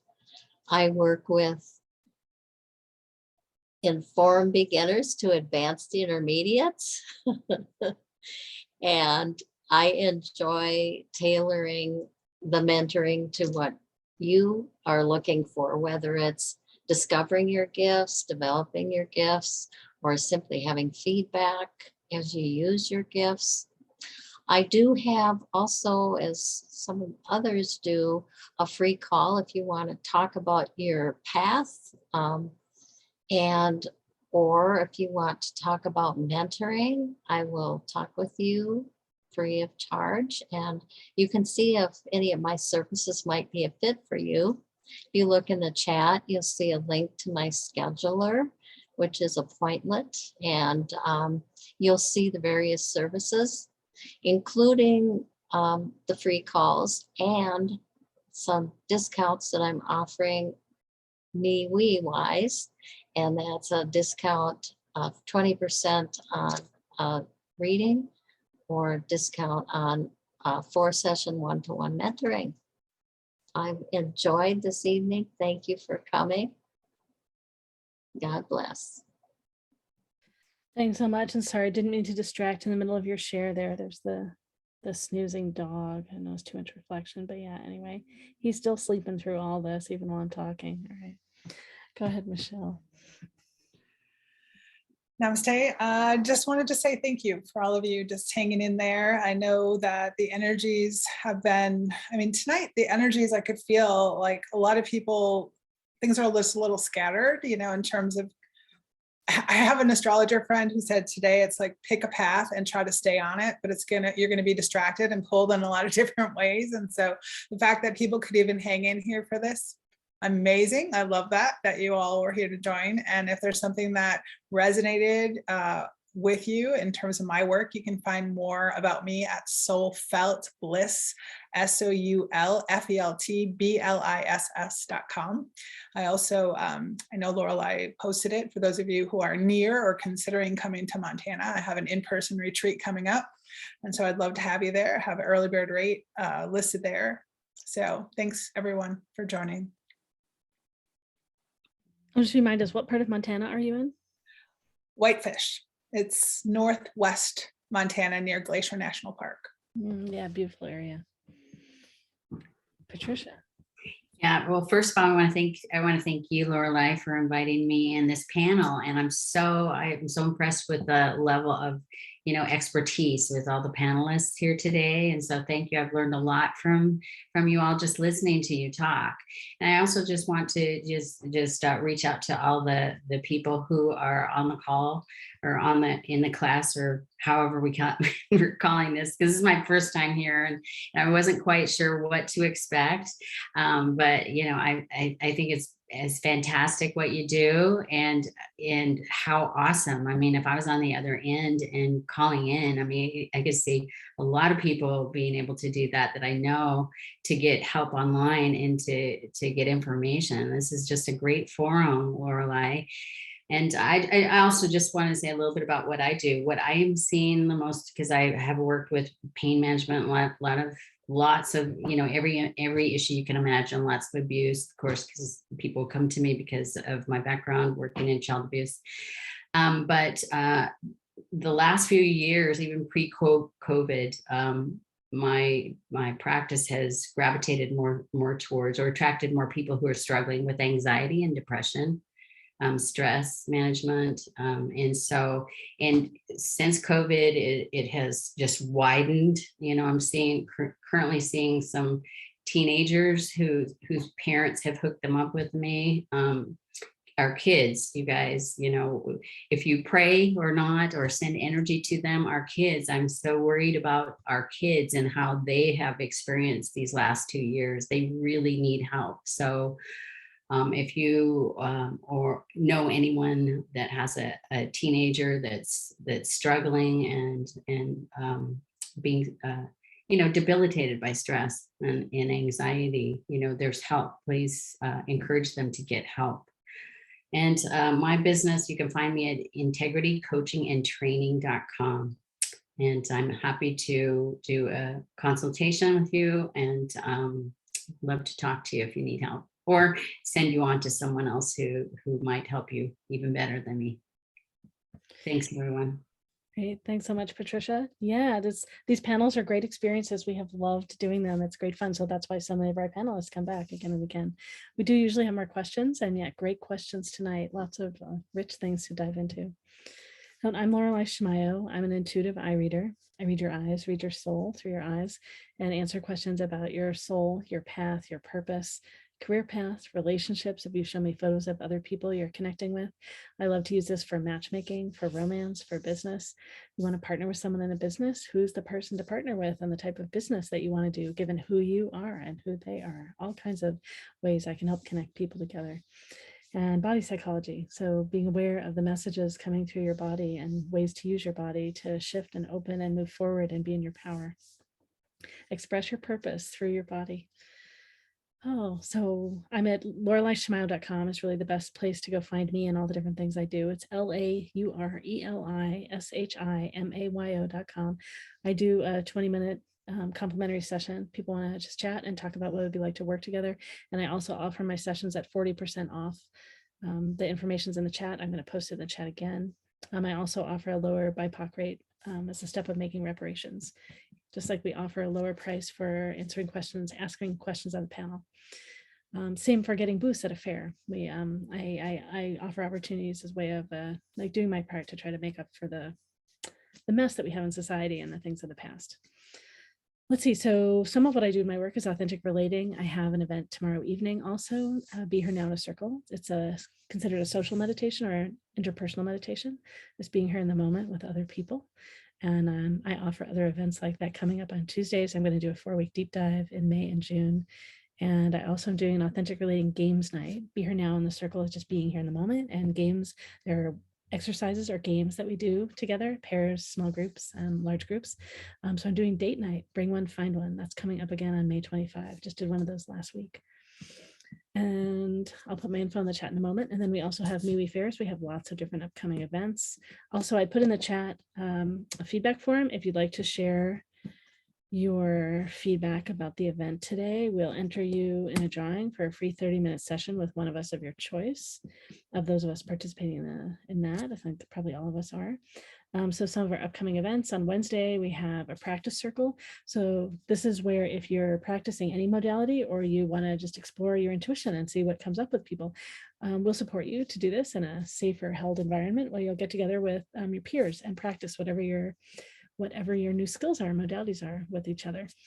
And then next week, Monday, we have an anything and everything training panel. So this is with practitioners that are new to offering their work, new to being on stage, practitioners that are experienced in offering a new modality to offer their work in a panel format like this. There is no specific theme. It's anything and everything. It's supported by myself and another practitioner.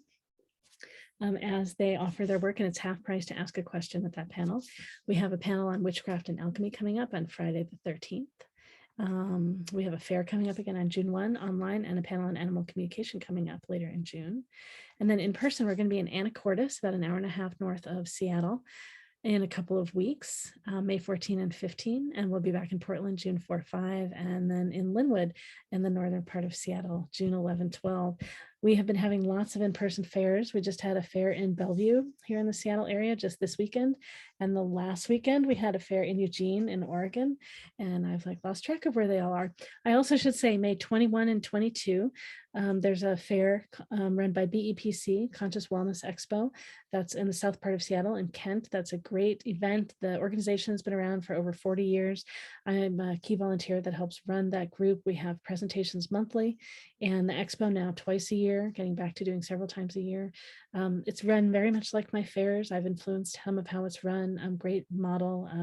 It's a great opportunity to see lots of practitioners. We should have about 100 of us together there, May 21 and 22. Yeah, so just lots of great events. Let me paste those in the chat, and I'll put the link for BEPC in the chat too. I don't have the Facebook event up at the moment, but I've got the website. We have space for more practitioners if anyone else wants to join us as well. We just redid the website. If you haven't looked at it in the last couple of months, take a look and see what's new. And gotta get my info here in the chat also. Yeah, so lots of stuff going on here at MeWe events. You can find out all of our information at mewefairs.com, MEWEFAIRS.com. And let's see if this all fits in the chat. These are my personal upcoming events too. All right, great. Yeah, and this recording will be posted online on our YouTube channel along with all of our other events. And I think maybe that's it for tonight. Yeah, so let me get the feedback form again in the chat again. If you've lost that in the middle of all the other things, I encourage you to reach out to the practitioners here on the panel and explore doing work with them individually. It's part of what supports us to continue to do these panels. It's great for us to be together and also supports us personally in continuing to offer our work in the world. All right, I'll go ahead and turn off the recording. Oh yeah, thanks Patricia for joining us on our first panel. Hope you, it sounds like you had a great time. We hope that you come back and do more. And Susy, I know suggested a number of themes for panels. We'll be scheduling more panels coming up, just balancing all of the in-person and the online. all at the same time. So I'll turn off the recording. Thanks so much, everyone.